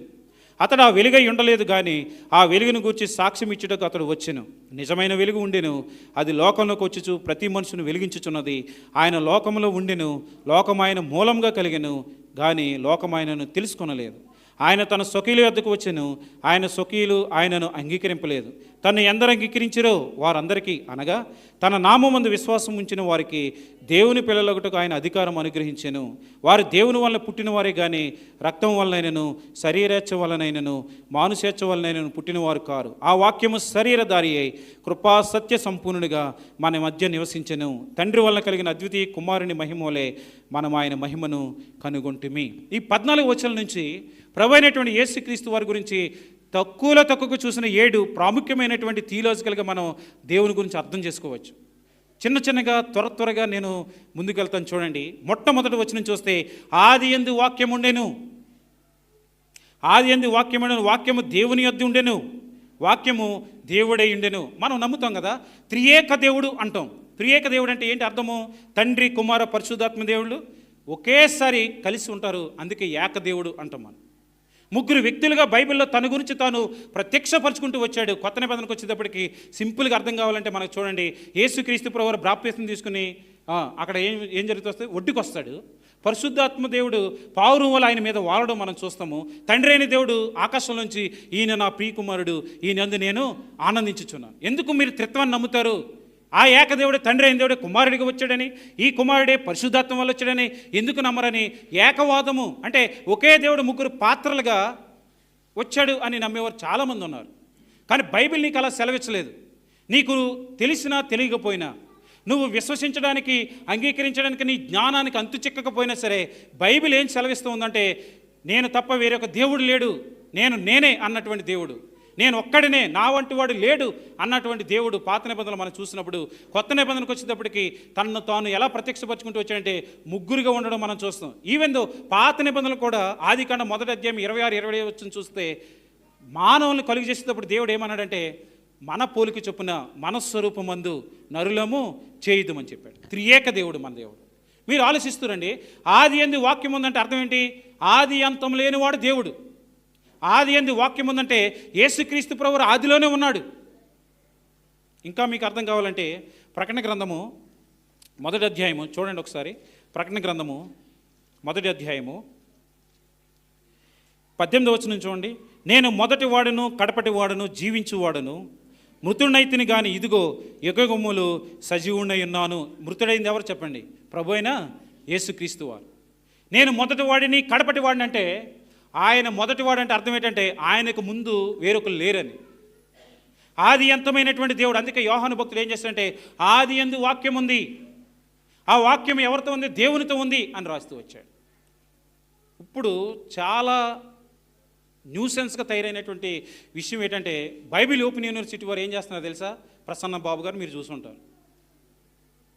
పరలోకంలో తండ్రి అయిన దేవుడు కుమారుని కన్నాడు అందరూ చెప్తున్నారు. వాళ్ళు ఈయన ఏం చేస్తున్నాడంటే ఆదిలోనే వాక్యము దేవుని దగ్గర ఉందంటే ఆ వాక్యమే శరీరధారిగా కృపా సత్య సంపూర్ణ మన మధ్య నివసించాడంటే కలిగి ఉన్నది ఏది ఆయన లేకుండా కలగలేదు అన్నప్పుడు పరలోకం ఎవరి వల్ల కలిగింది చెప్పండి? కలిగి ఉన్నది ఏది ఆయన లేకుండా కలగలేదు. కలగడం వేరు, ఉన్నది వేరు. మీరు గుర్తుపెట్టుకోవాల్సిన విషయం ఏంటంటే మీరు నిర్గమకాండము 3వ అధ్యాయానికి వచ్చేటప్పటికి మోషే ఏమని అడుగుతాడంటే, ప్రభువా నీ పేరేంటని అడుగుతాడు. దేవుడు ఏమన్నాడు? నేను ఉన్నవాడను అంతే. ఏ టెర్మినాలజీ పాత నిబంధన నిర్గమకాండం 3వ అధ్యాయంలో రాయబడుతూ వచ్చిందో అదే టెర్మినాలజీగా మనం చూస్తే యోహాను సువార్త 1వ అధ్యాయంలో ఆది యందు వాక్యం ఉన్నది అనేటువంటి విషయం. కలిగి ఉన్నది ఏది ఆయన లేకుండా కలగలేదంటే యేసు క్రీస్తు ప్రభువారు ఎవరు చెప్పండి? ఇప్పుడు ఉన్నవాడు. అందుకే ఆదికాండం 1వ అధ్యాయం 1వ వచనం చూస్తే ఆది యందు దేవుడు భూమి ఆకాశములను సృజించెను. ఇలా సృజించింది ఎవరు? భూమి ఆకాశాలు అన్నప్పుడు ఇంగ్లీష్లో చూస్తే హెవెన్స్ అని కూడా రాస్తాడు.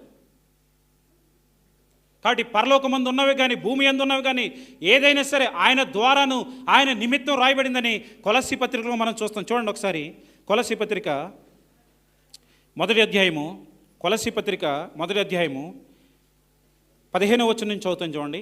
ఆయన అదృశ్య దేవుని స్వరూపే సర్వ సృష్టికి ఆది సంభూతుడై ఉన్నాడు. ఏలయనగా ఆకాశమందున్నవియు భూమి యందున్నవియు దృశ్యమైనవి కానీ అదృశ్యమైనవి కానీ అవి సింహాసనములైనను ప్రభుత్వములైనను ప్రధానులైనను అధికారములైనను సర్వమును ఆయన యందు సృజింపబడెను. సర్వమును ఆయన ద్వారాను ఆయన బట్టి సృజింపబడెను. ఆయన అన్నిటికంటే ముందుగా ఉన్నవాడు. ఆయన అన్నిటికంటే ముందుగా ఉన్నవాడంటే సృజించబడిన వాడు కాదు. ఏదైతే నిర్గమకాండం 3వ అధ్యాయంలో నేను ఉన్నవాడును అనువాడును అన్నాడో అదే దేవుడు కింద ఆ లక్షణాలే ప్రభు అయినటువంటి యేసుక్రీస్తు ఏంటంటే ఆయన అన్నిటికంటే ముందుగా ఉన్నవాడు. ముందుగా ఉన్నాడు కాబట్టి సృజించగలుగుతూ వచ్చాడు. ఉన్నాడు వేరు, కలుగుట వేరు. ఇప్పుడు చూడండి, దేవుడు ఉన్నాడండి.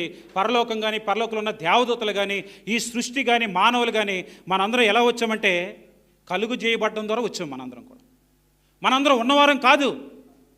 కానీ దేవుడు ఉన్నవాడు కాబట్టి ఆయన ద్వారా ఈ పరలోకం కానీ ఈ దేవదూతలు కానీ ఈ లోకము కానీ మానవులు కానీ పక్షులు కానీ జంతువులు కానీ వాటెవర్ ఇట్ మే మొత్తం పెట్టుకోండి, ప్రతిదీ కూడా ఉన్నవి కనబడేవి కనబడినవి అన్నీ కూడా ఆయనను బట్టి ఆయన ద్వారాను ఆయన నిమిత్తము కలుగు చేయబడుతూ వచ్చాయి. కాబట్టి ఉన్నవాడు మన ప్రభు అయినటువంటి యేసుక్రీస్తు వారు కాబట్టి గుర్తుపెట్టుకోండి. రెండోది ఏంటంటే ఇదే యోహాను సువార్త 1వ అధ్యాయంలో మనం చూస్తాము. సమస్తం ఆయన మూలం కలిగి ఉన్నది ఏదో ఆయన లేకుండా కలగలేదంటే యేసుక్రీస్తు ప్రభువుని ఏమని చెప్పొచ్చు? హీఈస్ ద క్రియేటర్, సృష్టికర్త. ప్రభు అయినటువంటి యేసుక్రీస్తు వారు ఉన్నవాడు. ఆయన త్రిత్వంలో రెండో వ్యక్తి అయినటువంటి ప్రభు అయినటువంటి యేసుక్రీస్తు వారు ఆయన దేవుడు అనేటువంటి విషయం మనం చూస్తున్నాం. రోమపత్రిక 9వ అధ్యాయం 5వ వచనంలో చూడండి, ఈయన సర్వాధికారి అయినటువంటి దేవుడు అని రాయబడుతూ వస్తుంది. అపోస్తలుల కార్యాలు 20వ అధ్యాయం 28వ వచనం చూస్తే దేవుడు తన స్వరక్తం ఇచ్చంటాడు. అంటే ఎవరు స్వరక్తం ఇచ్చారు? దేవుడు. అంటే ఎవరు? ప్రభు అయిన యేసుక్రీస్తు వారు అనేటువంటి విషయం మనకు అర్థమవుతూ వస్తుంది. కాబట్టి యేసుక్రీస్తు ప్రభు వారు ఉన్నవాడు, ఆయన సృష్టికర్త అయినటువంటి దేవుడు అనేటువంటి విషయం మనకు అర్థమవుతూ ఉంది. ఆయన దేవుడు అనేటువంటి విషయం మనకు అర్థమవుతూ ఉంది. ఇంకా చూడండి, హెబ్రీ పత్రిక 1వ అధ్యాయం 3వ వచనం చూస్తే ప్రపంచములు ఆయన కుమారుని ద్వారా నిర్మించబడ్డాయి అనేటువంటి మాటను మనం చూస్తూ ఉంటాం. కాబట్టి దేవుడు సృష్టికి అతీతుడు, గుర్తుపెట్టుకోవాలి. ఆయన సృష్టించబడిన దాంట్లో ఒక్కడు కాదు, సృష్టికి అతీతుడు ఉన్నవాడు కాబట్టి ఆయన సృష్టించగలుగుతూ వచ్చాడు అనేటువంటి మాటను మనము చూస్తూ ఉన్నాం. ఇంకా చూడండి, యోహాను సువార్త 1వ అధ్యాయము 4వ వచనంలో చూస్తే ఆయనలో జీవం ఉండెను, ఆ జీవం మనుషులకు వెలుగై ఉండెను. ఆయన ఎవరు చెప్పండి? లైఫ్. జీసస్ క్రైస్ట్ ఎవరంటే మనకి లైఫ్ గివర్ అనమాట. ఆయనలో జీవం ఉంది కాబట్టి నీకు నాకు జీవాన్ని ఇవ్వగలడు. సింపుల్ వచనం చూపిస్తాను చూడండి. ఆది కాండంలో మట్టి నుంచి దేవుడు ఆదాము చేసిన తర్వాత వారి నాసికానందం నుంచి జీవవాయువు వదక నరుడు ఏమయ్యాడు? జీవాత్మ అయ్యాడు. జీవం ఎలా వచ్చింది? ఆయన జీవం ఉంది కాబట్టి ఆయనలో ఆ జీవాత్మ అవుతూ వచ్చాడు. ఆయన జీవం కలిగిన వాడు కాబట్టి నిర్జీవంగా ఉన్నటువంటి మనల్ని, మన పాపముల చేత అపరాధముల చేత చనిపోయినటువంటి మనల్ని, ఎఫెసీ పత్రిక 2వ అధ్యాయంలో రాయబడినట్టుగా మన పాపముల చేత అపరాధముల చేత చనిపోయినటువంటి మనల్ని క్రీస్తుతో కూడా బ్రతికించడానికి ఏముండాలంటే ఆయన జీవం కలిగిన వాడే ఉండాలి. కాబట్టి ఆయనలో జీవం ఉంది. ఆ జీవం మనల్ని ఏం చేస్తుందంటే బ్రతికిస్తుంది. గుర్తుపెట్టుకోవాలి. యేసుక్రీస్తు ప్రభువారు ఎవరంటే ఉన్నవాడు, యేసుక్రీస్తు ప్రభువారు ఎవరంటే సృష్టికర్త, యేసుక్రీస్తు ప్రభువారు ఎవరంటే దేవుడు, యేసుక్రీస్తు ప్రభువారు ఎవరంటే జీవము కలిగినటువంటి వాడు, జీవము కలిగినటువంటి. అందుకే మీరు చూడండి, యోహాను సువార్త ఇదే సువార్తలో 3వ అధ్యాయం 16వ వచనంలో మనం చూసాం కదా. ఏమని రాయబడి ఉంది? 3వ అధ్యాయము 16వ వచనంలో దేవుడు లోకమును ఎంతో ప్రేమించెను కాగా తన అద్వితీయ కుమారుని యందు పుట్టినవాని యందు విశ్వాసం ఉంచి ప్రతి వాడును నశింపక నిత్య జీవం పొందినట్లు అండర్లైన్ చేసుకోండి. నిత్య జీవం ఎవరు ఇవ్వగలరంటే నిత్యము జీవించువాడే ఉన్నవాడే నిత్య జీవాన్ని అనుగ్రహించగలడు.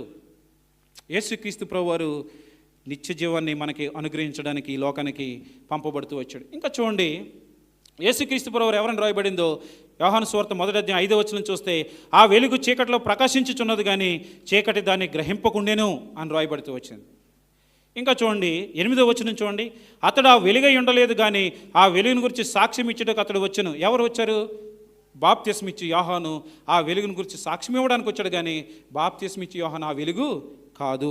ఇంకేమైనా రాయబడిందో చూడండి 9వ వచనం చూడండి, నిజమైన వెలుగు ఉండెను, అది లోకంలోకి వచ్చుచు ప్రతి మనిషిని వెలిగించుచున్నది. ఆయన వెలుగు కాబట్టే, ఆయన లైట్ కాబట్టి ఏం చేస్తున్నాడంటే నీ నా జీవితాలు చీకటితో పాపంతో అంధకారంలో ఉన్నటువంటి మన జీవితాల్ని ప్రకాశవంతం వెలిగేటట్లుగా మనల్ని వెలిగింపజేసేది ఎవరు చెప్పండి? ప్రభు అయిన యేసుక్రీస్తు వారు. ఇది 5వ లక్షణం. కాబట్టి ఆయన మనల్ని వెలిగిస్తూ ఉంటాడు. చూడండి, ఇదే యోహాను సువార్త 8వ అధ్యాయము 12వ వచనం చూడండి. యోహాను సువార్త 8వ అధ్యాయము 12వ వచనం చూస్తాను. మరలా యేసు, నేను లోకమునకు వెలుగును, నన్ను వెంబడించేవాడు చీకట్లో నడువక జీవపు వెలుగు కలిగి ఉండునని వారితో చెప్పాను. ఆయన ఏమనంటే నేను లోకమునకు వెలుగును అన్నాడు. ఆయన వెలుగు కాబట్టే నిన్ను నన్ను వెలిగించగలడు. ఆయన వెలుగు కాబట్టే మన జీవితాల్లో వెలుగులు నింపగలడు. చీకటిలో, అంధకారంలో, పాపంలో కొట్టిమిట్టాడుతున్నటువంటి మనకి దేవుడు వెలుగై ఉన్నాడు. అందుకే ఆయన వాక్యం ఎలా ఉంటుంది? నా పాదములకు వెలుగు దీపము అన్నాడు రాయబడుతుంది. నా త్రోవకు వెలుగై ఉన్నది అని రాయబడుతూ వచ్చాను. దేవుడు వెలుగు అనేటువంటి విషయం మనం చూస్తాం. ఇంకా చూడండి, ఇదే యోహాను సువార్త 9వ అధ్యాయము 5వ వచనం చూడండి. 9వ అధ్యాయము 5వ వచనము, నేను ఈ లోకంలో ఉన్నప్పుడు లోకమునకు వెలుగునని చెప్పాను. యేసుక్రీస్తు ప్రభువారు ఏమన్నాడంటే నేను ఈ లోకంలో ఉన్నప్పుడు లోకానికి వెలుగునన్నాడు. ఆయన వెళ్ళిపోయేటప్పుడు కొండ మీద ప్రసంగం చేసేటప్పుడు ఏమన్నాడంటే మీరు లోకమునకు వెలుగై ఉన్నారు, ఉప్పై ఉన్నారు, వెలుగై ఉన్నారని రాస్తూ వస్తాం. అంటే అర్థం ఏంటంటే ఆయన దేవుడు కాబట్టి ఆయనలో ఉన్నటువంటి వెలుగు ఎవరికి ఇచ్చాడంటే ఆయన బిడ్డలకు ఇస్తాడు. ఎవరైతే సొంత రక్షకుడిగా అంగీకరిస్తూ వచ్చారో, ఎవరైతే ఆయన దేవుడిని అంగీకరిస్తూ వచ్చాడో ప్రతి ఒక్కరి జీవనాన్ని ఆయన వెలిగిస్తాడు. కాబట్టి ఆయన లేనప్పుడు దేవుణ్ణి చూడలేనటువంటి ఈ లోకం, పాపంలో ఉన్నటువంటి, శాపంలో ఉన్నటువంటి, మారు మనసు పొందినటువంటి, అన్యజనులుగా ఉన్నటువంటి వారు, దేవుని ఎరగనటువంటి వారు ఎవరిని చూస్తారంటే ఆయన చూడలేకపోయినా ఆయన బిడ్డలను చూస్తారు. కాబట్టి నేను ఈ లోకంలో ఉన్నప్పుడు నేను వెలుగుని, నేను లేనప్పుడు ఈ లోకానికి మీరు వెలుగు అని చెప్పాడు. మనం వెలుగు ఉండడం కోసమే ప్రభు అయినటువంటి యేసుక్రీస్తు వారు ఈ లోకంలో వచ్చాడనేటువంటి విషయం వస్తుంది. ఎందుకు మరి ఈ లోకంలో చాలామంది యేసుక్రీస్తు ప్రభు దగ్గరికి రావట్లేదంటే యోహాను సువార్త 3వ అధ్యాయము 19వ వచనం చూడండి. యోహాను సువార్త 3వ అధ్యాయము 19వ వచనం, ఆ తీర్పు ఇదే, వెలుగు లోకంలోకి వచ్చను కానీ తమ క్రియలు చెడ్డవైనందున మనుషులు వెలుగును ప్రేమింపక చీకటినే ప్రేమించిరి. తమ క్రియలు చెడ్డవి కాబట్టి వారు దేవుని యొద్దకు రాలేకపోతున్నారు. ఎందుకంటే దేవుని యొద్దకు వస్తే వారి క్రియలు కనబడతాయి అని చెప్పి వారు చీకటినే ప్రేమిస్తూ ఉన్నారు. దేవుడు వెలుగు, ఆయన యొద్దకు వచ్చామంటే నీ నా జీవితాన్ని ఏం చేస్తాడంటే వెలుగుమయము చేస్తాడు. కాబట్టి ఇది మనం చూసాం. 5వదిగా మనము చూసాం. 6వదిగా చూస్తే దేవుని యొక్క లక్షణాల్లో యోహాను సువార్త 1వ అధ్యాయము 14వ వచనం చూడండి. ఆ వాక్యము శరీరధారి అయి కృపా సత్య సంపూర్ణుడిగా మన మధ్య నివసించెను. తండ్రి వల్ల కలిగిన అద్వితీయ కుమారుని మహిమ వలె మనం ఆయన మహిమను కనుగొంటిమి. ఆయన మహిమ అనేటువంటి విషయం గురించి ఆలోచిస్తే మనం పాత నిబంధనలు చూసినప్పుడు నిర్గమకాండంలో సేనాయి పర్వతం మీదకి దేవుడు వేయించేసినప్పుడు ఏం జరిగిందో మనం చూడొచ్చు. 70 మంది పెద్దలు ఆయన్ని చూసినట్టుగా మనం చూస్తాం. యెషయా గ్రంథం 6వ అధ్యాయానికి వస్తే యెషయా భక్తుడు ఏమంటే నేను సైన్యాలకు అధిపతి యెహోవాని కన్నులారా చూసి నేను నశించితిని అన్నాడు. ప్రకటన గ్రంథం వచ్చేటప్పటికి ఇదే యోహాను సువార్త రాసినటువంటి శిష్యుడు ఏమన్నాడంటే నేను చచ్చిన వాని వలె పడిపోతిని అని చెప్తూ రాశాడు. కాబట్టి ఆయన వెలుగును చూశారు. యోహాను సువార్త 12వ అధ్యాయంలో మనం చూస్తే కనుక ఆ మహిమను మనం చూస్తామనేటువంటి విషయం యెషయా గ్రంథం 6వ అధ్యాయంలో రాయబడిందే యోహాను భక్తుడు రాస్తాడు. ఆయన మహిమ ఎవరంటే ప్రభు అయిన యేసుక్రీస్తు వారు.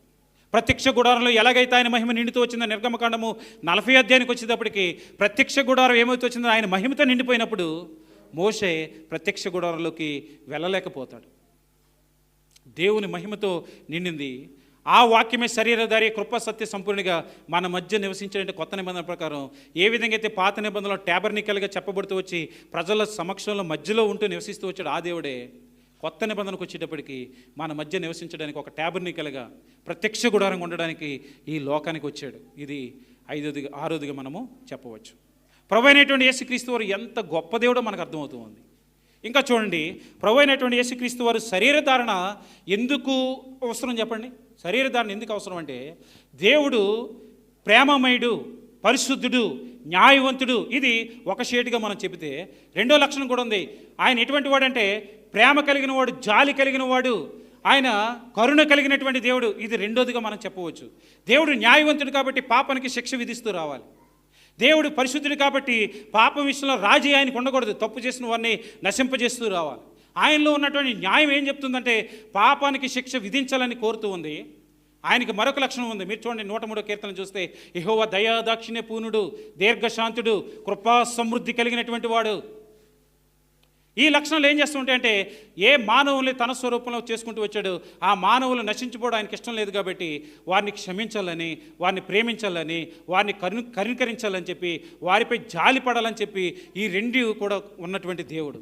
ఒక రూపాయికి బొమ్మ బోర్సు ఏ విధంగా ఉన్నాయో ఆ విధంగా కలిగినటువంటి దేవుడు. మానవులుగా మనమైతే ప్రేమ చూపించినప్పుడు న్యాయాన్ని చూపించలేం, జాలి చూపించినప్పుడు న్యాయవంతులుగా మనం ఉండలేం.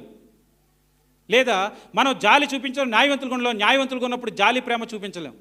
కానీ దేవుడు కాబట్టి ఆయనకు అసాధ్యమైనది ఏది లేదు కాబట్టి ఆయన న్యాయవంతుడికి ఏం చేశాడంటే, యేసుక్రీస్తు ప్రభువుని లోకానికి పంపి నీకు నాకు రావాల్సినటువంటి శిక్ష యావత్తు కూడా ఆయన మీద వేయటకు ఆయనకి, అందుకే అంటాడు కదా యెషయా గ్రంథం 53వ అధ్యాయంలో, ఆయన నలగొట్టుటకు యెహోవాకు ఇష్టమైన. అంటే అర్థం ఏంటి? న్యాయవంతుడైనటువంటి దేవుడు ప్రభు అయినటువంటి యేసుక్రీస్తు వారి మీద మన శిక్ష అంతా వేశాడు కాబట్టి అక్కడ న్యాయం తీర్చాడు. ఆయనలో మన పాప శిక్షను కొట్టివేశాడు కాబట్టి జాలి, కరుణ, క్షమాపణ ఆయన ద్వారా మనకి కలుగుతూ వచ్చాయి. అందుకే మీరు చూడండి, తిమోతికి రాసినటువంటి పత్రిక, మొదటి పత్రిక 2వ అధ్యాయం 5వ వచనంలో, దేవుడు ఒక్కడే, దేవునికి నరులకు మధ్యవర్తి ఒకడే, ఆయనే క్రీస్తు యేసు నరుడు అంటాడు. మధ్యవర్తి ఒకడే, క్రీస్తు యేసు నరుడు. ఎందుకంటే ఆయన దేవుడు కాబట్టి దేవునికి చెయ్యి అందించగలడు. ఎందుకంటే మనకు మధ్యవర్తి గురించి అర్థం కావాలంటే యోబు గ్రంథం 9వ అధ్యాయం 33వ వచనం చూస్తే మనకి చాలా బాగా అర్థమవుతుంది. ఒకసారి ఆ వచనం చదవండి. యోబు గ్రంథము 9వ అధ్యాయము 33వ వచనము. మా ఇద్దరి మీద చెయ్యి ఉంచదగిన మధ్యవర్తి మాకు లేడు అన్నాడు. యోబు దేవునితో వ్యాజ్యమయ్యేటప్పుడు ఏమనంటే, మా ఇద్దరి మీద చెయ్యి ఉంచదగిన మధ్యవర్తి మాకు లేడు. కానీ కొత్త నిబంధనకు వచ్చిన తర్వాత మనకి దేవునికి మధ్యవర్తి ఎవరున్నారు చెప్పండి? ప్రభువు అయిన యేసుక్రీస్తు వారు. ఆయన దేవుడు కాబట్టి దేవునికి చెయ్యి అందించగలడు. మధ్యవర్తి ఏంటి? ఇద్దరి మీద చేయించాలి కాబట్టి. ఆయన నరుడు కాబట్టి మానవులపై కూడా చెయ్యి అందించగలరు. కాబట్టి perfect mediator, Jesus Christ is perfect mediator అనమాట. కాబట్టి యేసుక్రీస్తు ప్రభువారి శరీరధారణ ఎంత అవసరం అంటే, మన పాపానికి రావాల్సినటువంటి శిక్ష అంతా కూడా ఆయన ఎందుకు అనిపించవలసి వచ్చిందంటే, చూడండి హెబ్రీ పత్రిక 2వ అధ్యాయం 14వ వచనం చూడండి. హెబ్రీ పత్రిక 2వ అధ్యాయము 14వ వచనం చూడండి. కాబట్టి ఆ పిల్లలు రక్తమాంసములు గలవారైనందున ఆ ప్రకారమే మరణం యొక్క బలము గలవానిని, అనగా అపవాదిని మరణం ద్వారా నశింపజేయుటకును, జీవితకాలమంతయు మరణ భయము చేత దాస్యమునకు లోబడిన వారిని విడిపించుటకును ఆయన కూడా రక్త మాంసములలో పాలివాడాయను. ఇది కారణం. దేవుడు రక్త మాంసాలు ఎందుకు పాలివాడవలసి వచ్చిందంటే, ఆయన బిడ్డలమైనటువంటి మనం రక్త మాంసాలు కలిగి ఉన్నాం కాబట్టి ఆయన కూడా రక్త మాంసాల్లో పాలివాడు అవ్వాల్సినటువంటి అవసరత వచ్చింది. అందుకే యేసుక్రీస్తు ప్రభువు కన్య అయినటువంటి మరియ ద్వారా పుట్టడానికి యెషయా గ్రంథం 7వ అధ్యాయం 14వ వచనం కానీ, యెషయా గ్రంథము 9వ అధ్యాయం 6వ వచనం కానీ, మేకా గ్రంథం 5వ అధ్యాయం 2వ వచనం కానీ ప్రవచనాల నెరవేర్పు ఎవరిలో జరుగుతూ వచ్చిందంటే ప్రభు అయినటువంటి యేసుక్రీస్తు వారిలో నెరవేరబడుతూ వచ్చింది. ఆయన దేవుడు, ఆయన ప్రవచనాన్ని నెరవేర్చినటువంటి దేవుడు, ఆయన హిస్టారికల్గా కూడా దేవుడే. అందుకే చూడండి, సెన్సస్ రాయడానికి చూసినప్పుడు మనం చూడొచ్చు, సీజర్ అగస్టస్ ఏం చేస్తాడు? లోకసువార్త 2వ అధ్యాయంకి వచ్చేటప్పటికి సెన్సస్ని లెక్కించడానికి వచ్చినప్పుడు జనసంఖ్యలు లెక్కించబడుతూ వచ్చారు వాళ్ళు. హిస్టారికల్గా ప్రూఫ్ అయినటువంటి విషయాలు అవి. సీజర్ అగస్టస్ ఏ కాలంలో ఉన్నాడు? 27 BC నుంచి 14 AD వరకు ఉన్నాడు. చూసుకోవాలి, హిస్టరీ మనం చదవాలి. లేకపోతే కొంతమంది పిచ్చోళ్ళు ఏమంటారంటే, మత పిచ్చోళ్ళు, యేసుక్రీస్తు కల్పితమండి, అసలు అనేటువంటి వాడే లేడండి, ఈ లోకానికి రాలేదండి. చదవాలి, హిస్టరీ చదివినోడు మాట్లాడే విషయాలు కాదు అవి, జ్ఞానవంతుడు పలకవలసినటువంటి విషయాలు కాదు అవి. కాబట్టి యేసుక్రీస్తు ప్రభు ఈ లోకానికి వచ్చాడు అనేది ఎంత హిస్టారికల్ అంటే, ఆయన ఈ లోకానికి వచ్చినప్పుడు ఏం చేశాడంటే పాత నిబంధన కొత్త నిబంధన కింద వేరు చేస్తూ వచ్చాడు, రెండు భాగాలను చేశాడు. ఈ లోకానికి వచ్చిన తర్వాత ఏం చేశాడంటే క్రీస్తు పూర్వం క్రీస్తు శకం అని చేశాడు. ఈ లోకానికి వచ్చినటువంటి దేవుడు ఏదైనా రెండు విధాలుగా డివైడ్ చేస్తాడంటే, ఆయన నీ జీవితంలోకి వస్తే ఏం చేస్తాడు తెలుసా? నిన్ను రెండు విధాలుగా డివైడ్ చేస్తాడు. ఎలాగంటే ప్రభు నమ్మకం మునుపు నువ్వు ఎలా ఉన్నావు, ప్రభుని అంగీకరించిన తర్వాత ఎలాగ ఉన్నావు. దేవుని నామానికి స్తుతి కలుగును గాక. అమ్మాయి నీ జీవితాన్ని మారుస్తాడు దేవుడు. నా జీవితం మీ అందరికీ తేటతలంగా తెలిసిందే. చిన్నప్పుడు ఉన్నప్పుడు ఏ విధంగా ఉండేవాడిని మీ అందరికీ తెలుసు. చదువా సరిగ్గా వచ్చేది కాదు, ఆటలు చిన్నపిల్లలతో ఉండడం మీ అందరికీ తెలుసు. ప్రభువైన యేసుక్రీస్తు వారు నా జీవితంలోకి వచ్చిన తర్వాత ఏం జరిగిందో కళ్ళారా చూస్తున్నారు. దీనికి మీరే సాక్షులు.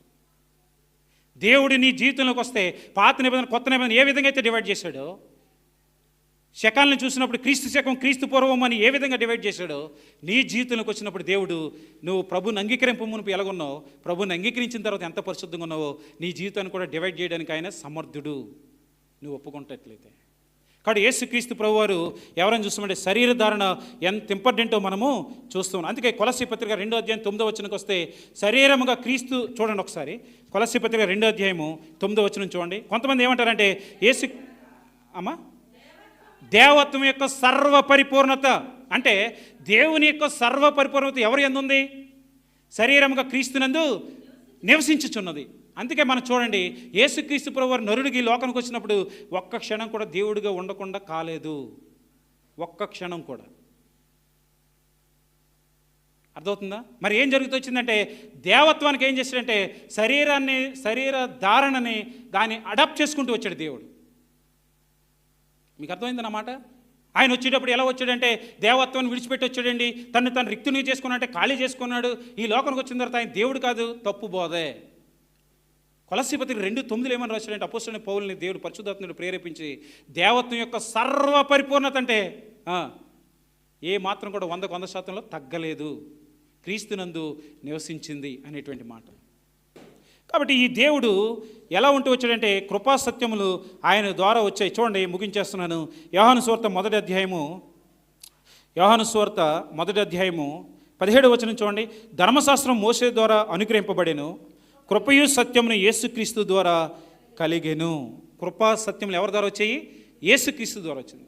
నీకు నాకు కృప ఎవరి ద్వారా వచ్చిందంటే ప్రభు అయినటువంటి యేసుక్రీస్తు ద్వారా వచ్చింది.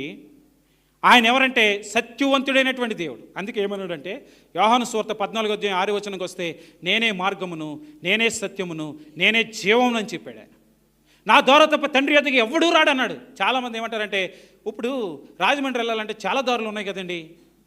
ఓకే, ఈ లోక సామెతలు చాలా బాగా పనిచేస్తాయి నీకు. ఆయన ఏమన్నాడంటే ఆయన సత్యవంతుడు కాబట్టి, ఆయన పిచ్చి పట్టినవాడు కాదు కాబట్టి. చాలామంది అబద్ధాలు చెప్పాలంటే ఒకటి పిచ్చోడని అయి ఉండాలి, ఏది పడుతుంది మాట్లాడడానికి, లేదు అబద్ధికుడని అయి ఉండాలి, లేదు ఒకవేళ ఆయన సత్యవంతుడైతే కనుక.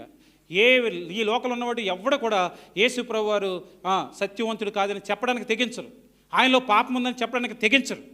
కారణం ఏంటంటే ఆయన సత్యవంతుడైన దేవుడు, ఆయన పరిశుద్ధుడైనటువంటి దేవుడు. ఆ దేవుడు ఏం చెప్తున్నాడంటే నేనే మార్గమును, నేనే సత్యమును, నేనే జీవమును, నా ద్వారా తప్ప తండ్రి వద్దకు ఎవడు ఇంకో దారి ఏదైనా ఉందా? ఉండదు. నా ద్వారా తప్ప తండ్రి వద్దకు. అందుకే యోహాను సువార్త 17వ అధ్యాయం 17వ వచనం చూస్తే ఏమన్నట్టు, సత్యమందు వారిని ప్రతిష్ఠ చేయము, నీ వాక్యమే సత్యం అని చెప్పాడు. సత్యము ఎందుకు అవసరం అంటే ఈ లోకంలో అబద్ధ బోధలు ఎక్కువైపోయాయి. యేసుక్రీస్తు ప్రభువు ఎందుకు వచ్చాడంటే పేదలను దీవించడానికి వచ్చాడండి, తలకాయ పోటు తగ్గించడానికి వచ్చాడండి. ఆధార్ కార్డు రాకపోతే కూడా ఆధార్ కార్డు రావడానికి కూడా వచ్చాడని మొన్న సాక్ష్యాలు వింటున్నాం మనం. గ్యాస్ బండ దగ్గరికి వచ్చేటప్పటికి గ్యాస్ అయిపోతుంది, వంట రాదంటే వంట ఎలా వండాలో చెప్పడానికి కూడా భుజం మీద చెయ్యేసి నడిపిస్తున్నాడంట. దేవతలు గట్ట నేను నీతో ఉండాలని ఉంది అన్నాడంట దేవుడు. పిచ్చి పట్టి సాక్ష్యాలు చెప్పేస్తున్నారు. వాక్యానుభవం లేనటువంటి సేవకులు ఎక్కువైపోయారండి. ఏమనుకోకండి, సేవకులు అంటున్నాడు అంతమంది అంటున్నాడు కాదు. వాక్యానుభవం తెలిస్తే అటువంటి వారిని ఏం చేస్తామంటే వాక్యంతో మారుమనసు పొందిస్తాం. మనం ఫస్ట్ మారుమనసు పొందిస్తాం, సత్యం చెప్తాం. వారి అసత్యాలు చెప్పి ఏం చేస్తున్నామంటే నువ్వు దశభాగం ఇచ్చే నీ ఇంట్లో దేవుడు నిలబడిపోతుంది, ఏటి కొట్టులో ధాన్యం ఉండిపోద్ది, లేకపోతే అలాగైపోద్ది ఇలాగైపోద్ది, ఆశీర్వాదం వచ్చేద్ది. సతీష్ కుమార్ గారు ఒకసారి తన సాక్ష్యాన్ని టీవీలో చెప్తుంటే విన్నాను చాలా కాలం కిందట. ఒక ఆయన రిక్షా తొక్కుకునేవాడంట. ఆ రిక్షా మేసి ప్రోగ్రామ్ని స్పాన్సర్ చేశాడట. ప్రోగ్రామ్ని స్పాన్సర్ చేస్తే అటు కొనుక్కున్నాడంట. నాకు వచ్చిన డౌట్ ఏంటంటే జీవనోపాధి కోసం రిక్షా తొక్కుకునేవాడు రిక్షా కూడా తీసేస్తే అడుక్కు తినాలి కదా. మీకు అర్థమవుతుంది నా కాన్సెప్ట్? ఆటో రిక్షా కంటే ఖరీదు ఎక్కువైంది కదా, అసలు ఉన్నదే పోతే ఇంకెక్కడి నుంచి వస్తుంది? ఈ సాక్ష్యాలు, తప్పుడు సాక్ష్యాలు చెప్పి పొట్ట గడించుకోవడం. ఈ లోకంలో నువ్వు ఏదైనా చేయొచ్చు, కానీ దేవుని తీర్పు న్యాయం ఎదుటికి వచ్చేటప్పటికీ ఆయన సత్యవంతుడైనటువంటి దేవుడు కాబట్టి మనుషుడి పలుకు వ్యర్థమైన ప్రతి మాటను బట్టి తీర్పులోనికి తీసుకువస్తాడు. చాలా జాగ్రత్తగా ఉండాలి. ఏది పడితే అది వాక్యం కాదు, ఏది పడితే అది సత్యసువార్త కాదు. సత్యసువార్త ఏంటంటే వాక్యంలో ఏముందో అది బోధించడమే సత్యసువార్త. వాక్యానికి కలపడం కానీ తీసివేయడం కానీ, వాక్యం లేనిది చెప్పడం కానీ మనం ఎప్పటికీ చేయకూడదు. అందుకే యేసుక్రీస్తు ప్రభువారు సత్యమై ఉంటూ వచ్చాడు. ఎందుకంటే సత్యం కానివాడు ఒకడు ఉన్నాడండి, సత్యం కానివాడు ఒకడు ఉన్నాడు. చూడండి, యోహాను సువార్త 8వ అధ్యాయంలో చూడండి, అపవాది గురించి యేసుక్రీస్తు ప్రభువారు 8వ అధ్యాయంలో ఏమని రాయించాడో చూడండి. యోహాను సువార్త 8వ అధ్యాయం 44వ వచనం నుంచి చూడండి. మీరు మీ తండ్రి యేగో అపవాది సంబంధులు, మీ తండ్రి దురాశలు నెరవేర్చగోరుచున్నారు. ఆది నుండి వాడు నరహంతకుడయ్యుండి సత్యమందు నిలిచినవాడు కాడు, వాడిని యందు సత్యమే లేదు. వాడు అబద్ధమాడినప్పుడు తన స్వభావం అనుసరించి మాట్లాడును, వాడు అబద్ధికుడును అబద్ధమునకు జనకుడినై ఉన్నాడు. వాడు అబద్ధమాడినప్పుడు స్వభావాన్ని బట్టి మాట్లాడతాడంట. వాడు ఎప్పుడు కూడా సత్యమందు నిలబడినవాడు కాదంట, వాడు అబద్ధికుడును అబద్ధానికి జనకుడు. ఎందుకు ఆ జనకుడు అంటే, ఈ లోకంలోకి వచ్చిన తర్వాత ఏం చేస్తుంటాడంటే, వాక్యంలో ఏముందిలేండి, చక్కగా డ్యాన్సులు వేసుకుందామండి, ప్రోగ్రామ్ గ్రాండ్ క్రిస్మస్ చేయాలండి, బ్రతుకు మార్చుకో అంటే ఎప్పుడు ఈ బోధలైనా బ్రతుకు మార్చుకో అంటే ఆశీర్వాదాలు వస్తాయి, దీవిస్తాయండి, ఎంత బాగుండండి. ఆ బోధకులు లాంటి బోధకులు మేము కాదు. ఆ బోధ చేయడానికి ఇప్పుడు కాదు ఎప్పుడు ఉండం. యేసుక్రీస్తు ప్రభువారి యొద్దకు వస్తే నీకు మేలీలు కలగవని చెప్పట్లేదు, కానీ ఓన్లీ మేలీల కోసమే ప్రభుని అంగీకరించమని బోధించం. యేసుక్రీస్తు ప్రభువు ఈ లోకానికి వచ్చి నిన్ను వెలిగించడం కోసం ఆయన వెలుగు వచ్చాడు. అందుకే చూడండి, ఉన్నవాడు ఆయన సృష్టికర్త, ఆయన నిజమైనటువంటి వెలుగు, ఆయన సత్యవంతుడైనటువంటి దేవుడు, ఆయన శరీరధారణై ఈ లోకానికి వచ్చినటువంటి దేవుడు, ఆయన కృపా సత్యములు కలిగినటువంటి దేవుడు, ఆయన సత్యవంతుడైన దేవుడు. కాబట్టి ఆయన మన హృదయమార ఆరాధిద్దాం. యేసుక్రీస్తు ప్రభువానికి నీ జీవితంలో స్థానమిస్తే గనక నిత్య జీవాన్ని పొందుకుంటడానికి ఇదే మిక్కిలి అనుకూలమైన సమయం. మిక్కిలి రక్షణ దినం, ఇదే మిక్కిలి అనుకూలమైనటువంటి సమయం, ఇదే రక్షణ దినం. యేసుక్రీస్తు ప్రభువాన్ని సొంత రక్షకుడిగా అంగీకరిద్దాము. పరలోక రాజ్యానికి వారసులయ్యేటువంటి భాగ్యము ఆయన మనకి అనుగ్రహించును గాక. ఆమేన్.